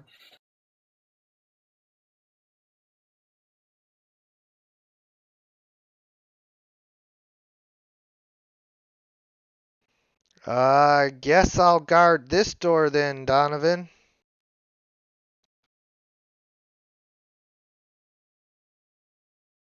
And say, back up a little bit, you fool.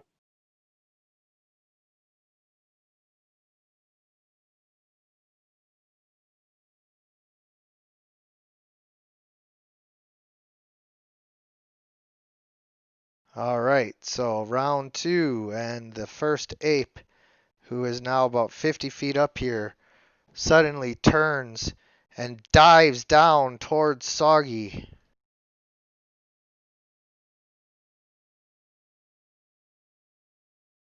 And attempts to hit him. I am so confused.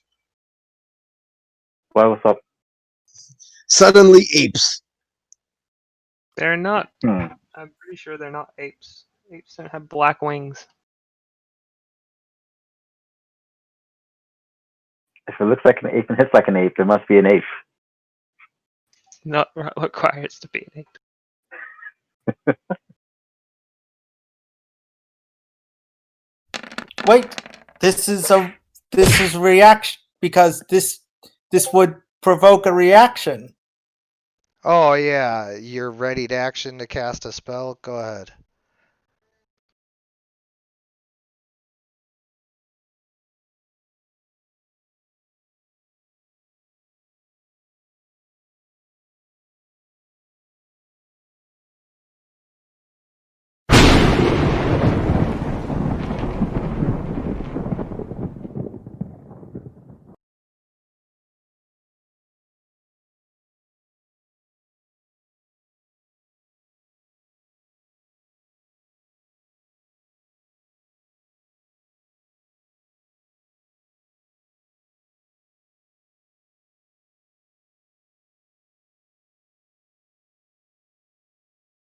Sorry, pulling up the save.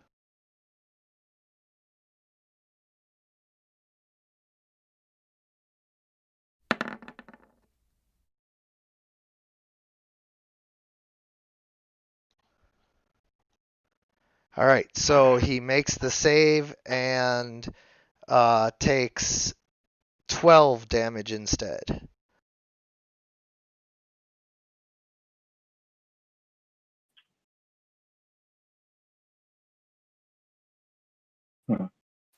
Imagine this ape has specialized in driving through storms. And what is Soggy's armor class?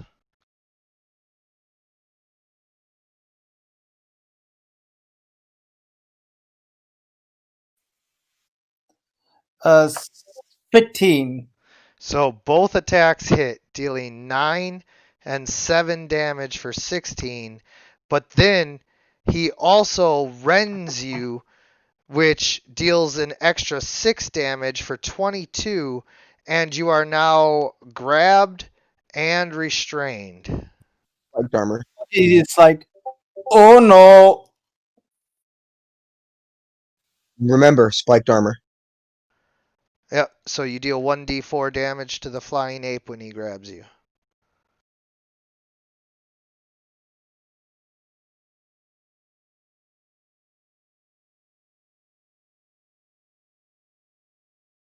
Man, these animals don't give two flying fucks about like the fact that you're covered in spikes.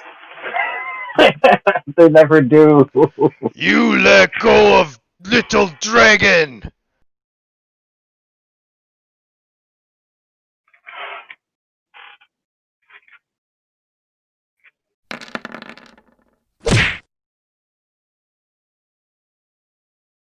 Dealing 41 bludgeoning damage to the flying ape and knocking him unconscious. Hmm.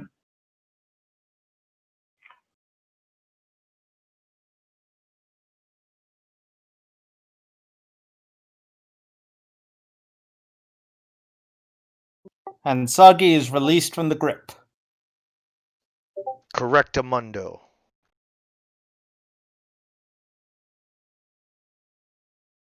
All right. There's still nothing within sight, correct? Correct.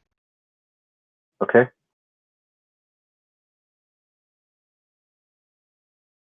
One second.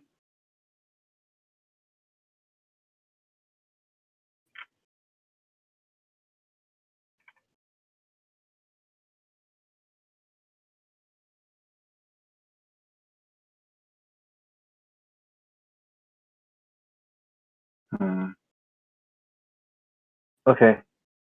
I'm gonna go outside the same doorway with Francis.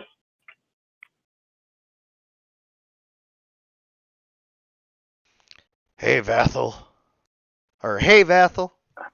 All right. Do I see anything above me? Sky? No. Any monkeys? Any apes? Unless there's an ape token above you, nope. Okay. So again, I'm gonna wait here, and I'm gonna ready an action. So if I see any ape that comes within sight, I'm gonna attack it, Gotcha. and I end my turn. This ape is going to dive bomb Crash.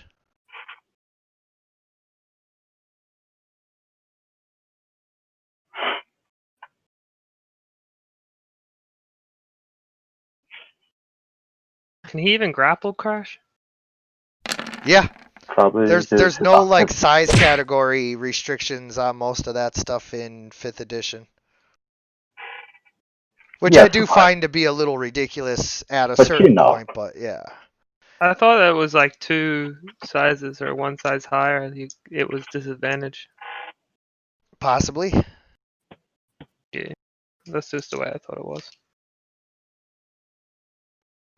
Either way, like, even at disadvantage and all that. But this is still a free thing that happens just if they hit with both fists. Yeah. They deal rend okay. and you're automatically grabbed and restrained. Yeah, makes sense. It's just a power that they have. What you gonna do? Unconditional surrender, by the way, is the correct answer.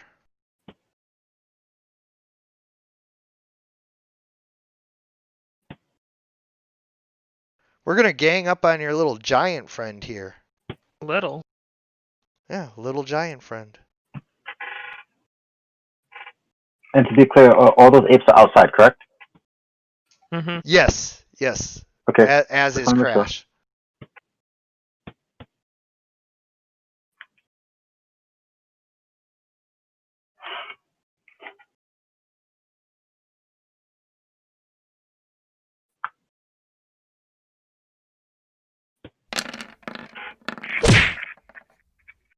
Oh, he missed with the first one, so just 10 damage, no rend, no additional grabbage.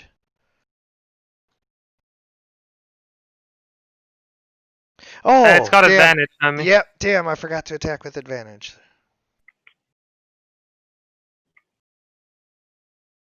I like almost went back and did it, and then for some reason stopped myself at the end. So the first attack does hit, dealing an additional 10, and 17, or 27 total, and then he's extra grabbed. He needs an adult. He needs an adult. Extra grabbed? Yeah, double grabbed. Soggy seeing this is like, that is enough out of you, you apes! You wait your turn. Yes, I know. I'm just trying to roleplay Soggy. No, that's not what that's the ape's response. Right. I can't believe we're fighting dumb apes. Their brains are literally the size of walnuts. Are they? No. It's a joke. Also, these are apes. Apes have huge brains. Nah, if you No, you not remember, you. I'm responding to Hazard to make sure that he knows. Like, Yeah.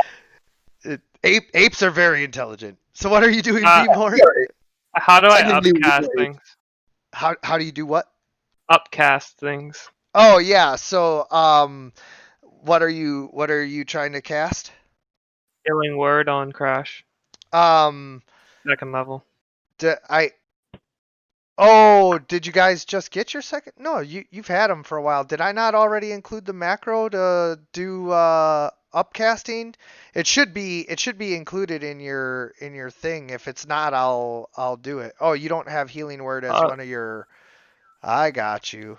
We got to get healing word Yeah, I got cure on wounds, there. but I You don't got have cure healing word. wounds. All right, so I'll get you healing word and I'll get you all your upcasting.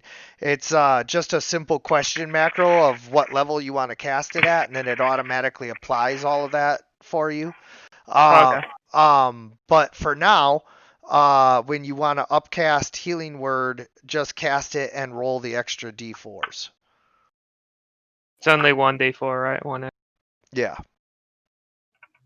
I only said d4s because, like, covering all future. 3. 3. Woohoo. I rolled poorly. Don't you get your wisdom to that still, though? No? I should. It's not coming up. Uh, yeah, I'm pretty sure healing word is 1d4 plus wisdom, and you can cast it from range. Yeah, it's not giving me my wisdom mod What for what's it. your wisdom? Oh, you have to Pretty sure manually it's. set it in there. Oh, yeah. My wisdom mod is 3, so both of those get a +3, I guess. No, Oh, okay. just plus 3 total, so 6. Oh, I don't know. I'm just asking. No, it's cool. I'm not like accusing you of trying to cheat. I was just telling you the way it works. That's to Crash, right?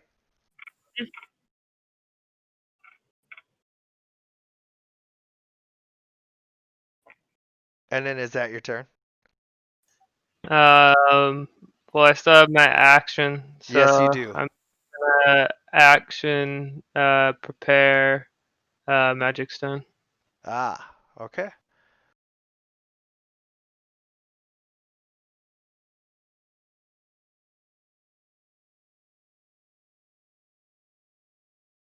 all right, 1 second.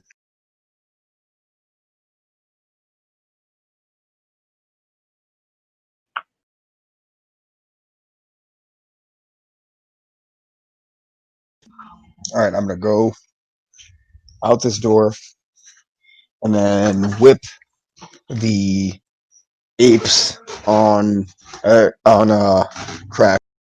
Okay.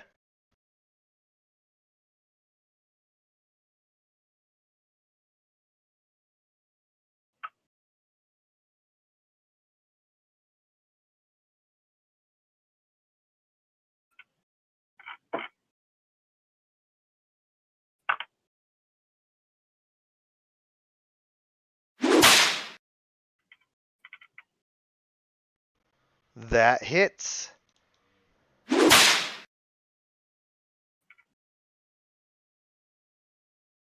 Was that to one or both to one or one to each? On that one. It was on that one. Okay, just making sure. You whip. I'm not. I concentrate my attacks. I like just spread out the damage so it takes even longer. Yeah. You whip You can the still do damage with 1 HP.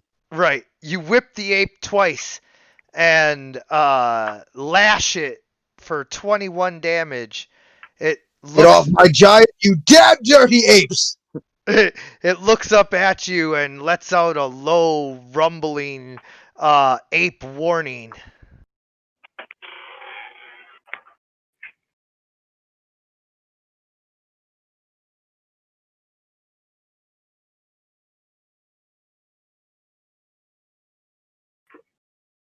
Yeah, Soggy might want to, I don't know, get the hell out of there.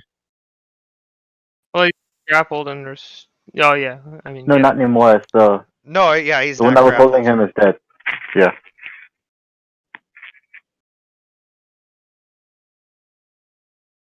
No longer grappled. Soggy?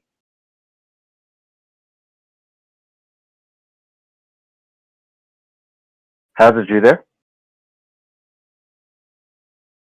I am here. I'm just trying to plan out what to do. So Soggy's going to use his going to sort of line himself up so he can hit the most flying apes with his water breath. There's no way to get them both without also hitting Crash because they have him grabbed. Okay, so Soggy will go for the one damaged. The damaged one, gotcha. I know it looks like they're in a line and you can get them, but you got to remember this is like a 3D, area. Yeah. Very hard to represent a 3D area on a 2D plane like this, but. Alright, so he takes half damage for 7.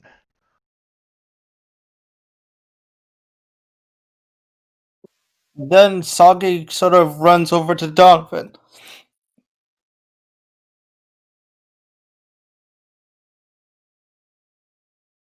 Ape attack!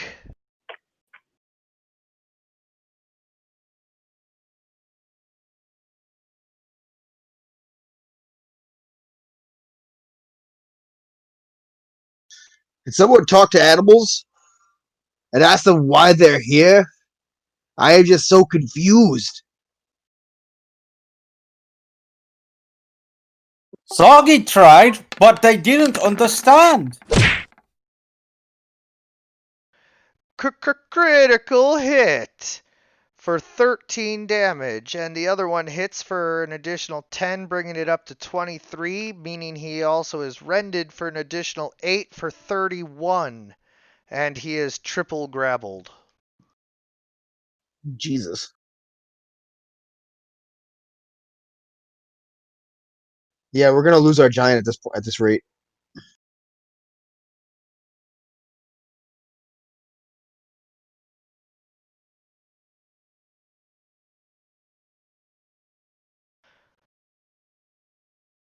Oh yeah, I forgot. You guys are supposed to have control over him. I only moved him into the doorway because it seemed like the most logical thing. What do you guys want him to do?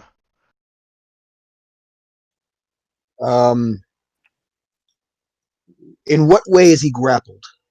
Like, are they like on him?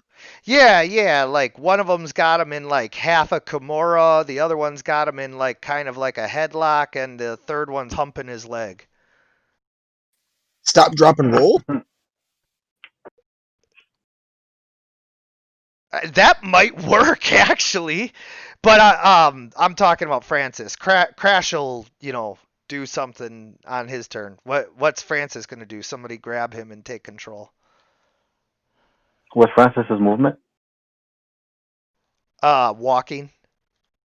No, I mean 30. 30 feet. He's got 30 feet.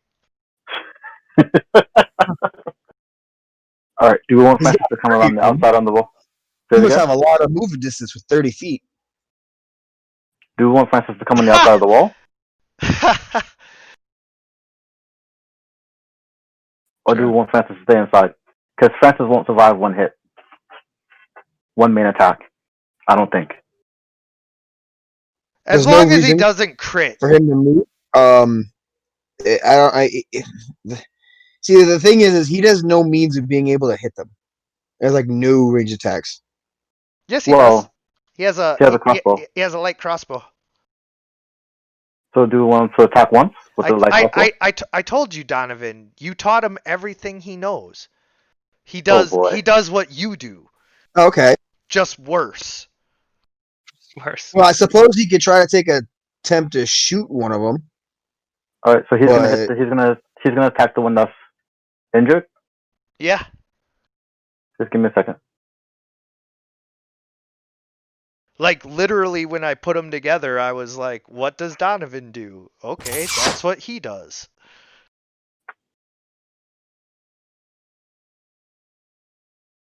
Did that hit?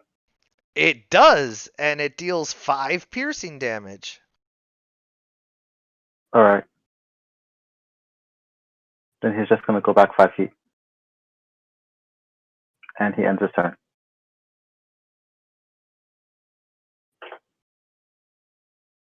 Can you end his turn or no? I pressed it, but nothing Yeah, happened. I okay, don't think. yeah. For some reason, it's weird about that with all players. Like, I don't know what's up. I was like, I know I pressed it. Yeah, I tried like different things, but I don't know. I'll get it figured out one day. All right, so the flying ape attacks Crash Hit him. with your whip. Yup. Well, let me see. No, I can't. He's Yeah. I was gonna say, how are you attacking him? He didn't move out of your threatened range. well, is he's not within 5 feet of me anyway, so I can't. I can't even see Donovan at all. He's just below some apes. Yeah. Right there. Another critical hit. 9, 18, 19, 27 damage, and he is quadruple grappled. He is quadrupled. Is he down or is he still up? I'm still alive. I'm Crash. Mm.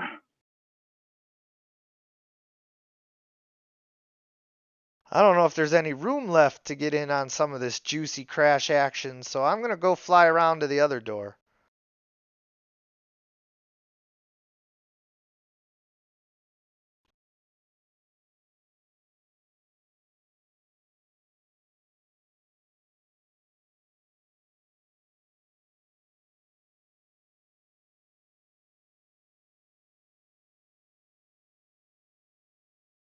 I am going to try not to die.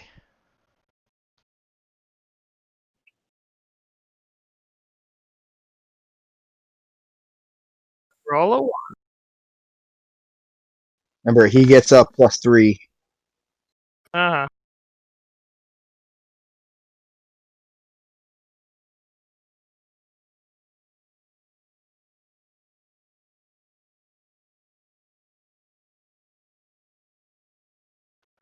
Crash is going to multi-attack one of these monkey fucks. One of the low health. This one. No, he would, but that'd be a total waste. Okay.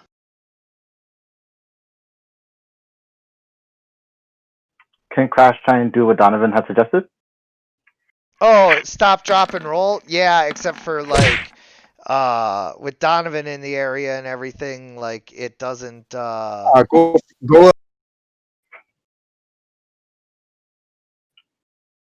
He can't move, he's grappled. yeah, I didn't hear yeah, what, yeah, I can't go anywhere. but you can fall to the ground. Oh I don't know. shit. I have to roll with disadvantage. God damn it.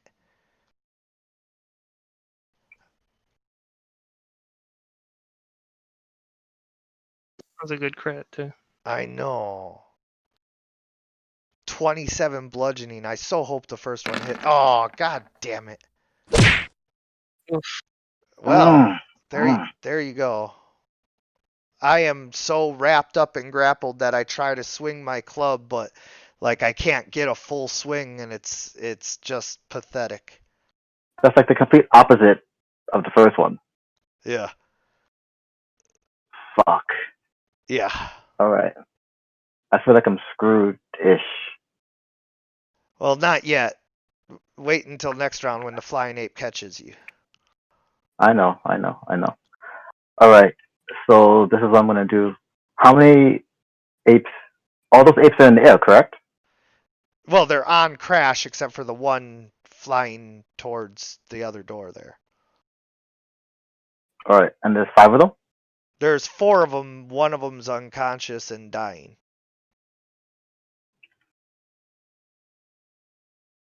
It's gonna be rough. All right, I'm gonna cast Fairy Fire. On all of these apes? Yep.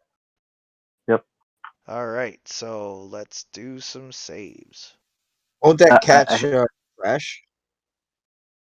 That's what I'm not sure.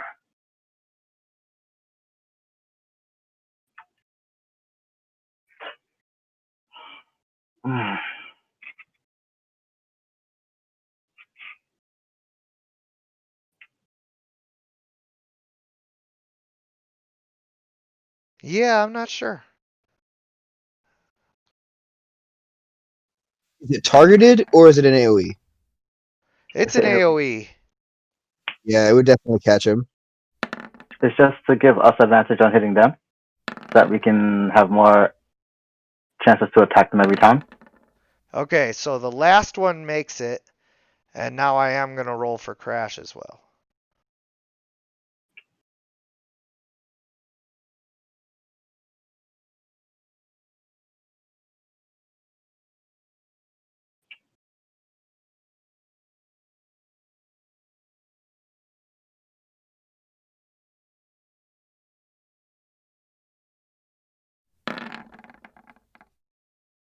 Okay. Crash makes it too.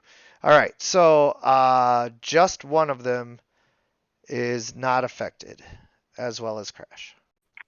This way we have advantage on all hits against all the flying apes, except the one. And the one Alright. by you, of course. I'm gonna come here and end my turn.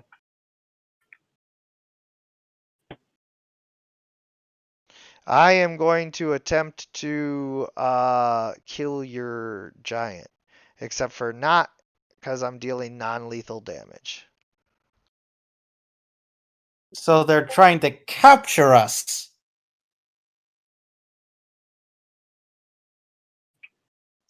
I'm using lay on hands on Crash, and I don't see much of a choice here. I don't know what his HP is, so I'm just gonna go ahead and dump all of it. Let's Well, see. it's not your turn though. Oh, whoops! I must have moved I moved the turn order. Whoops. So the ape hits Crash, dealing 16 and then 23 with the rend damage, knocking him unconscious.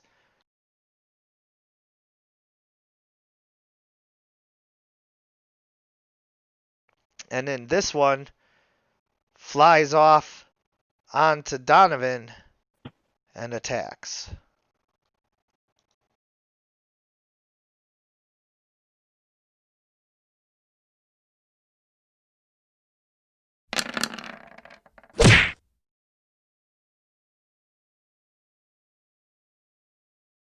Yeah, it definitely hits.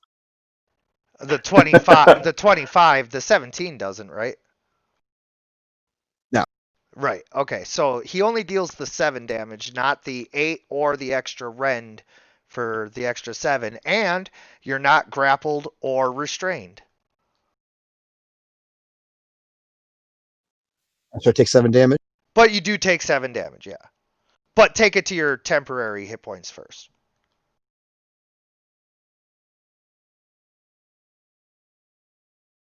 Well, I'm gonna drop obviously the thorns because no Not one sure went how to that do way. that. Oh, it's the orange bar instead of the red one.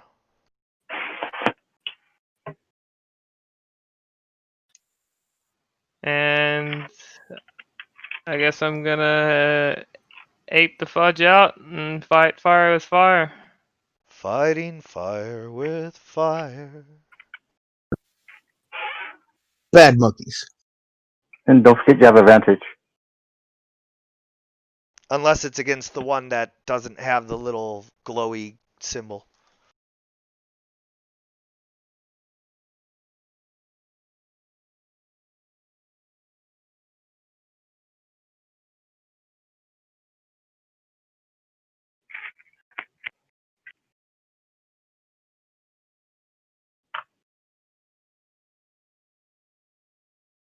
And move behind the one that's attacking Donovan and attack it. It's the one with the lower health, right?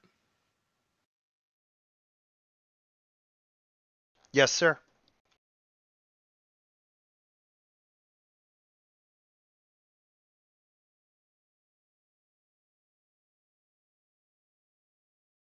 And it's advantage, right?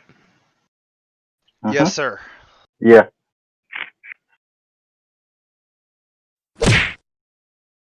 You strike it for 7 damage. Of course, you can fist it again.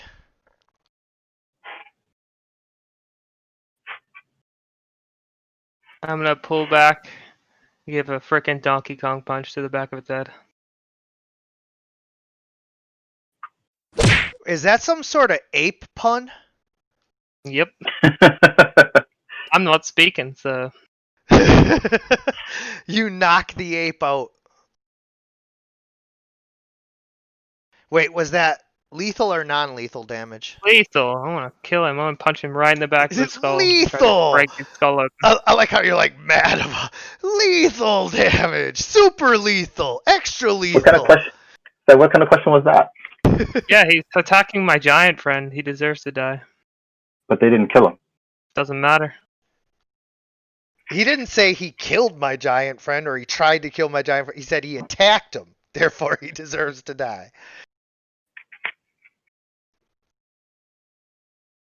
Hey, when you mess with Eric Foreman, you mess with me.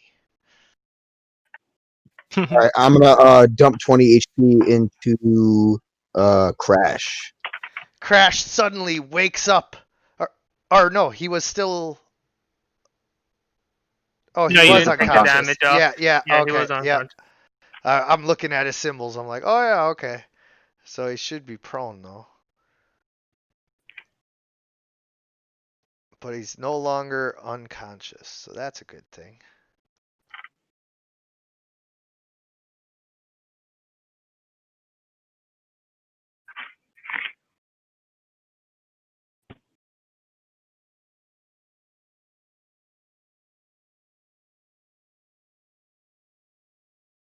You guys are so lucky you got a giant. Soggy? Soggy sort of looks and says, Donovan, someone throw me on ape. Soggy will get it down. Not sure that's a good idea, Suggy. Okay. Then Soggy will do this.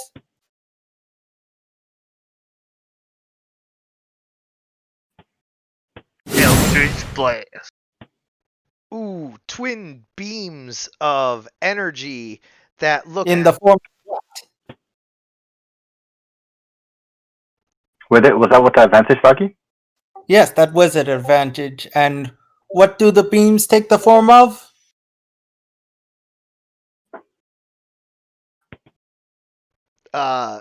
bubble-eyed goldfish as they Right. fly out and strike the ape for 23 damage. Which ape was that, by the way?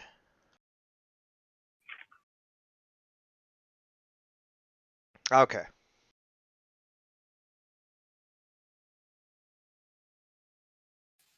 Should give like Soggy like a frozen fish as a club. Maybe frosted. That wasn't. Oh, it was at advantage because your ally was near him. All right, yeah. Wait, oh. This guy doesn't have the fair fire, but Soggy does have pack tactics, so.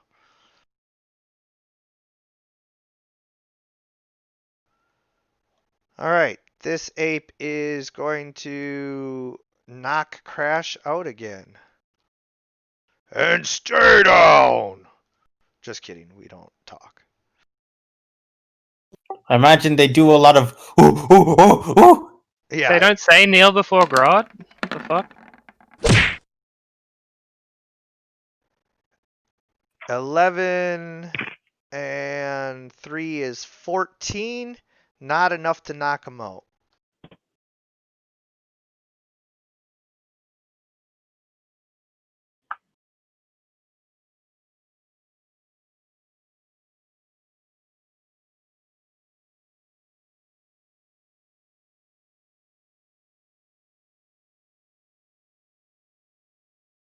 He's gonna take another crossbow shot.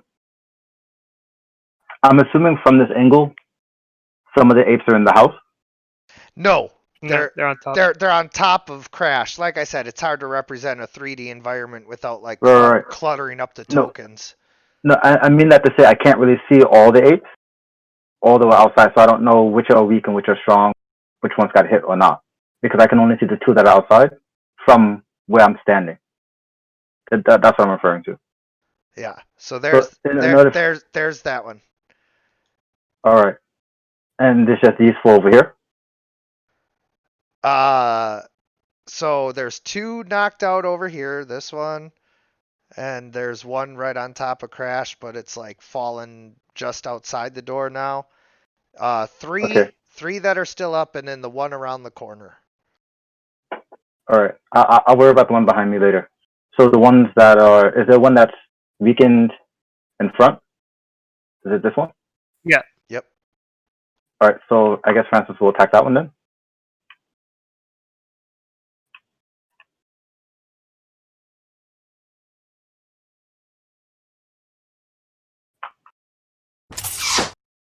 Striking it for 5 damage.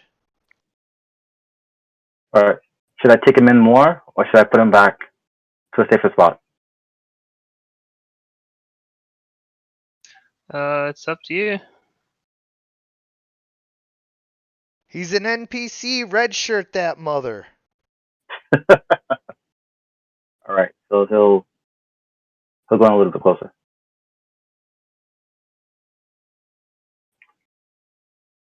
All right, he ends his turn.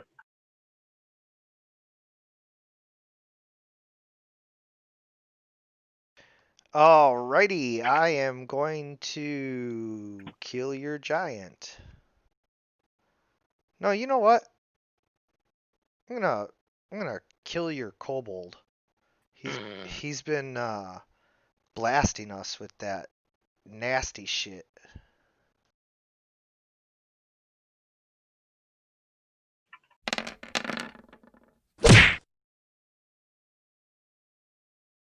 Is that a melee attack on Soggy?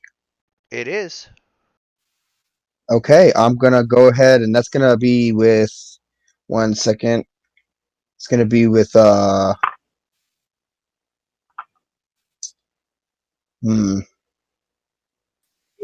first attack, multi-attack, does not hit. Well, of course. I'm gonna apply disadvantage on the second attack.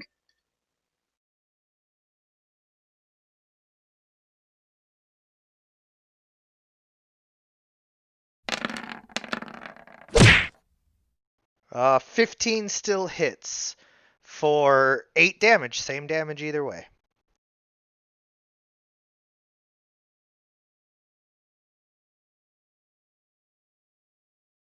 But you did stop him from getting his rend in. Or no, he wouldn't have gotten the rend either way. Yeah. Never mind. Both times, right? Yep.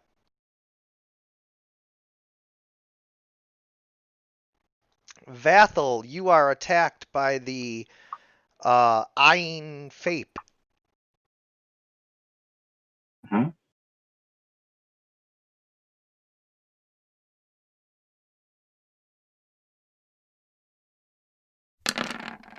Oh, no rend this time. 17, that's close. So I think both. Oh, they all fail. Damn it. I try not to die, said I.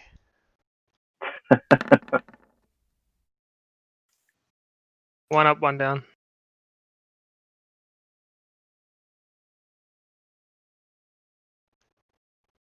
Multi-attack on the ape that is right now below me.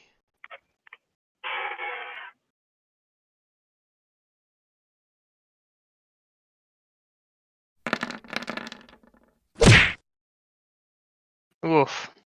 And that knocks it out. Crash is number 1. Did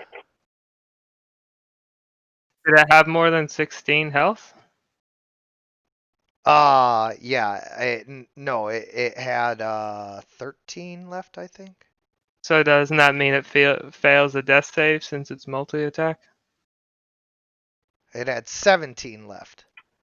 Oh, okay. Never mind.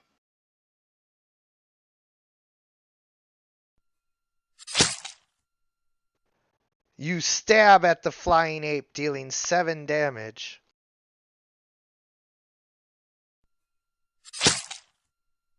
So the ape that's kind of on top of him now is actually knocked out?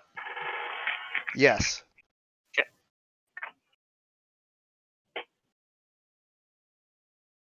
And I yelled to Francis, I need your help. And I end my turn.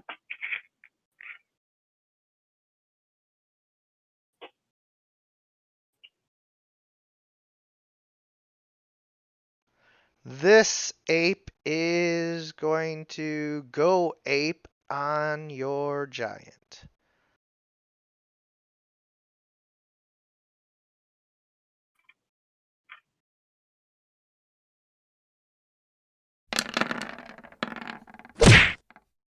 Oof.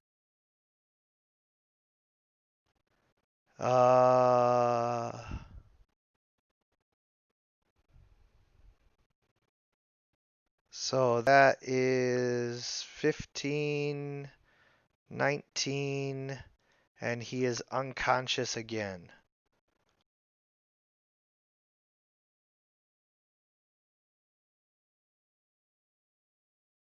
I'm out of heals, guys, so there's not much I can offer.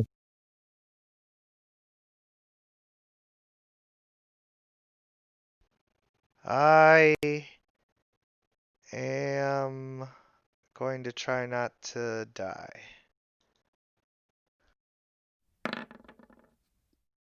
I am not very good at it. Okay, I'm gonna swing past Crash's body. Not dead, but body.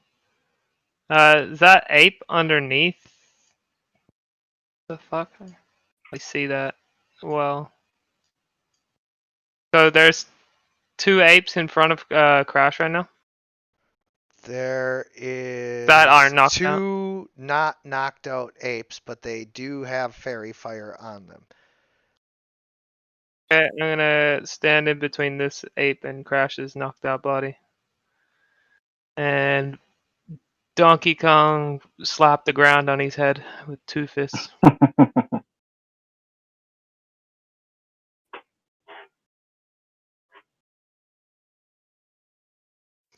Damage. Yep.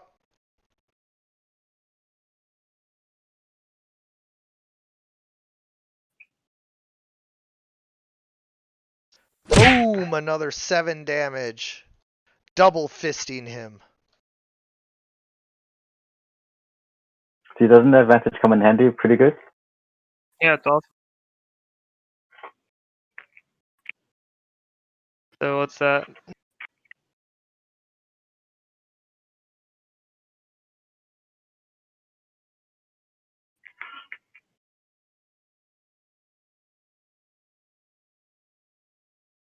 $11 damage. All right. Let's see which ape has the lowest amount of health. The one that I just attacked, because the other ones are knocked out. I can't see anything. Everything's so overlapping on each other. Mhm. I'm thinking this one. The 2 in front of me are the ones that have health still. The one above me is the one that has full health, and the one that below me has smaller health. It got hit once or something like that. 11 damage. Yeah. All right. I took the other apes off. They're still there and dying, but you know. Yep.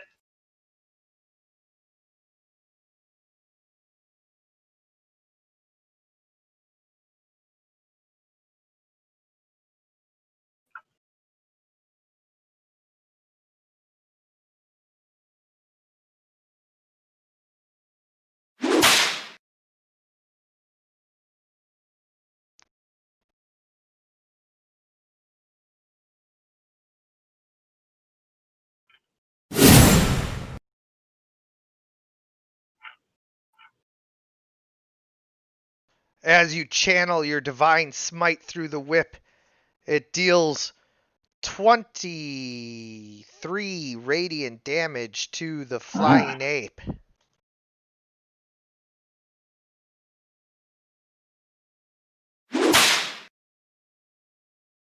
Oh, 1 second. I was supposed to. Did I hit him? Yeah, that was a 26. Yes. Yeah, I guess. Never mind. I didn't use advantage. But I guess it doesn't matter. Well, roll again because you could get a crit. Crit.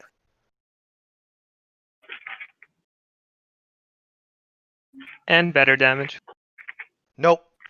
Oh, no? Damage. He would have to stick with the same damage. Oh, okay, yeah. You always take the first damage, no matter what it is. Higher, lower, same, don't matter. Oh, okay. I'm very consistent about that. Like, there is never a time where I'm like, oh, we'll just take the other damage. Nope. You take the first roll every time. It's just how it is. All right. Makes sense. Your Divine Smite knocks out this flying ape. All right. So we're making some headway here. To heal himself. Until the flying ape's cleric arrives. He doesn't exist. Just keep telling it's yourself the that. who made the apes, like like conjuration and all that stuff. Just keep telling yourself the flying apes don't have a cleric and sleep well at night. They Soggy, have a Soggy sort of like saying, "All right, this has gone far enough," and Soggy is going to cast Hypnotic Pattern on the remaining flying ape. 2 more left.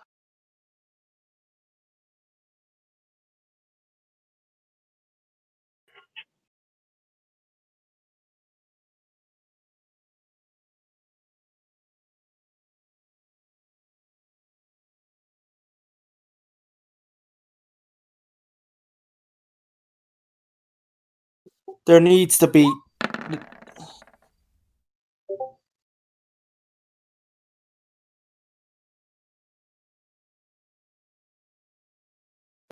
That does not make it, does it? I don't know, you didn't set the save.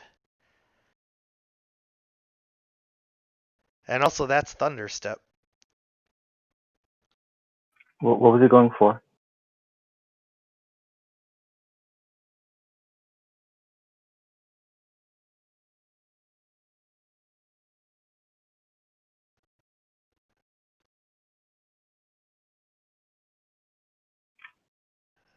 Close. Anyway, I am now charmed. I'm incapacitated. Which one?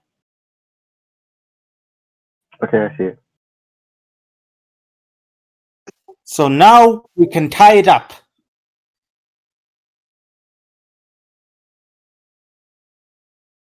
I think we're a ways before we get to that point.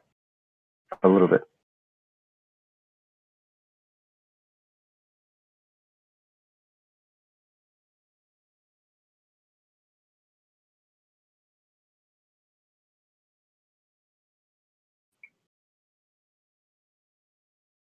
Doc, are you doing more? Is that Nope, your turn? that's all we do. I didn't hear you. Yep, no, he ended his turn. Now it's Francis's turn. Alright. The only ape still up is this one over on this side, correct? But that's on the hypnotic pattern? The one in front of you, right? Well, Vathel. Well, I was asking what was going on that side first. Yeah, there's one's one. under There's one hypnotic in pattern. Yep, there's one entranced by hypnotic pattern over there, and one still attacking you guys over there.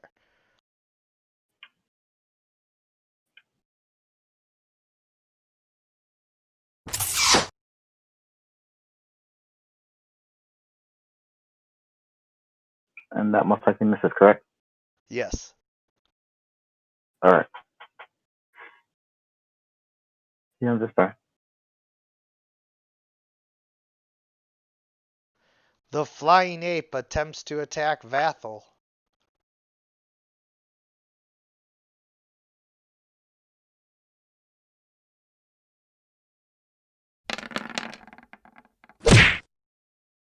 Oh, fuck. Alright, I use shield. Yeah, I would. Well, hold on.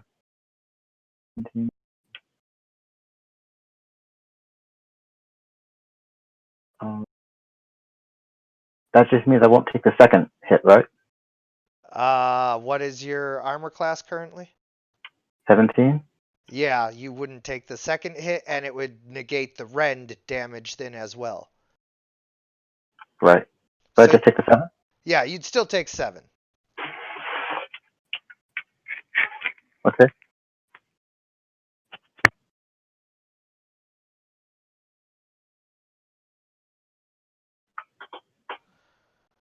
I'm unconscious. Give me 1 second. Sleeping.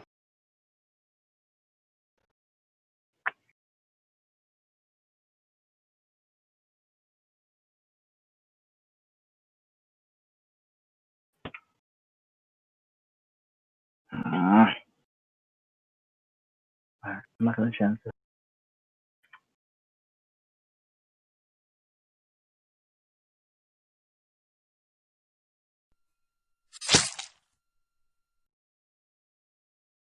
You miss.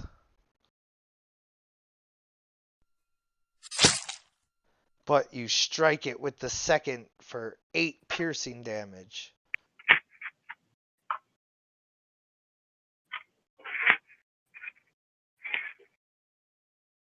I'm incapacitated.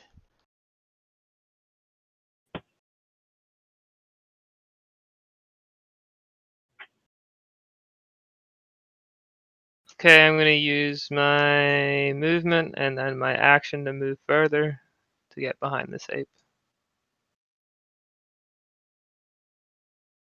And then my turn.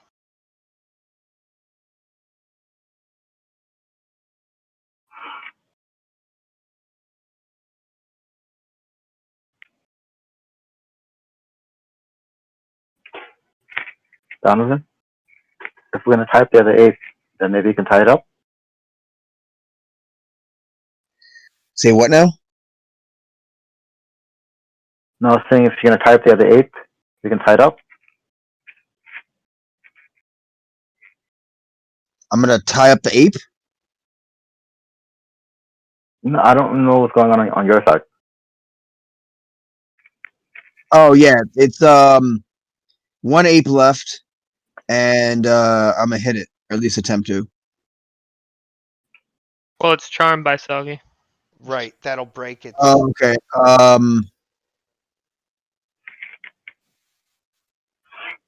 Jesus, I'm gonna use a medicine check on the giant.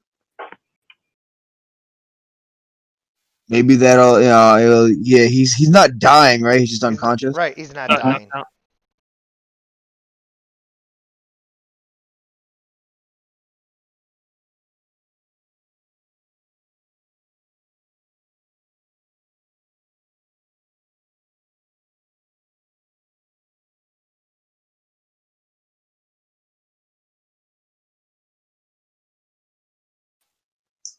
I'm not gonna be able to.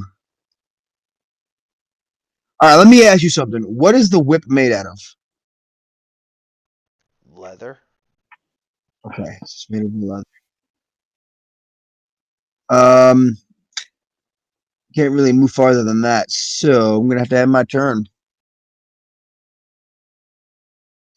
Unless you guys got any better ideas. Oh, What was that? Cast Sacred Weapon. I was going to suggest to capture the incapacitated flying ape instead of killing it. That way we can find out exactly where they're coming from. yeah. What exactly is it gonna say? I want bananas. This Do you have any shit peanut is butter? bananas. I mean, it's worth a try, so I'm not opposed to it. Yeah, what's the worst case scenario? You gotta kill it anyway? Right. So, I mean, we're all hungry. We can have dinner. So, I'm not opposed to it at the Not moment. eating ape. I I am was gonna pretty say, sure are you gonna eat an Yeah, it's egg? a form of. Pretty sure that's a type of cannibalism. It's a flying ape. It's a flying Chicken ape. There's so much protein going to waste. So much AIDS.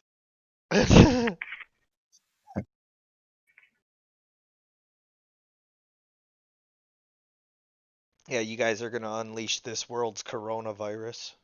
Yeah. This world's gonna be introduced to HIV.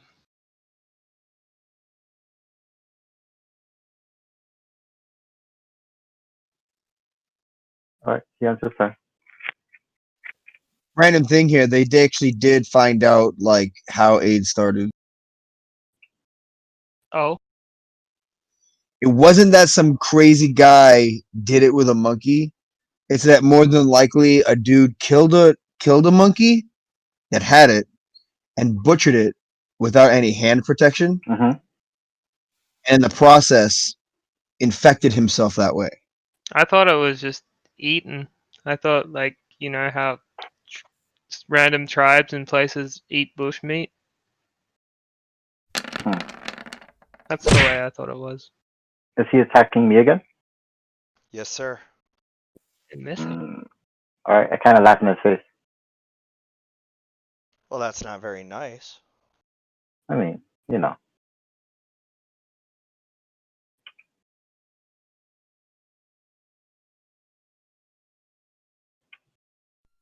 Nice. You got advantage on that? A, Mhm. well, you should, but doesn't matter. A critical hit as you Oh, deal 16 damage. should I have advantage on this because he's being flanked? Yes, sir. Pretty sweet. That means I can use Elven Accuracy too. Correctamundo. I haven't been able to use it in a very long time, actually. I know. All right, so you hit again for 7 more damage, knocking out the last flying ape and ending combat as the other one is still hypnotically patterned. So what do you guys do about that one? Tie it up if I was you guys. Well, I can't say anything, but Yeah, the first thing is we tie it up. Yep. And then we try to see if Saki, you speak with animals, correct? how do I? And so does Bramblewood, Who? You mean the me? druid. Beamhorn. Beamhorn. Yes. Bram- All right. So does So I tell Francis, I need your help dragging this ape, the ape's body. Wait, look what I found on this one.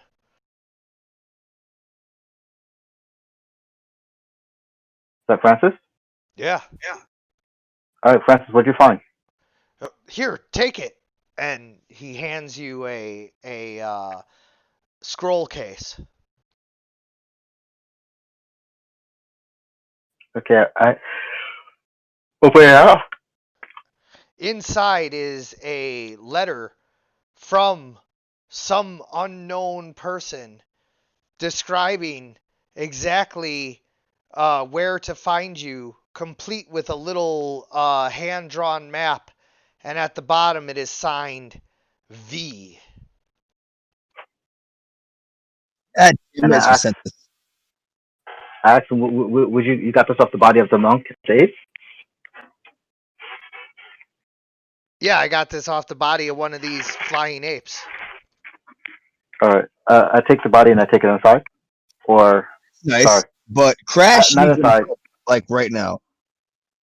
Right, yeah, but I have no I'm ability doing to that do it. right now That while has to you be one guys of you are two. explaining. He's just knocked out. He'll be okay.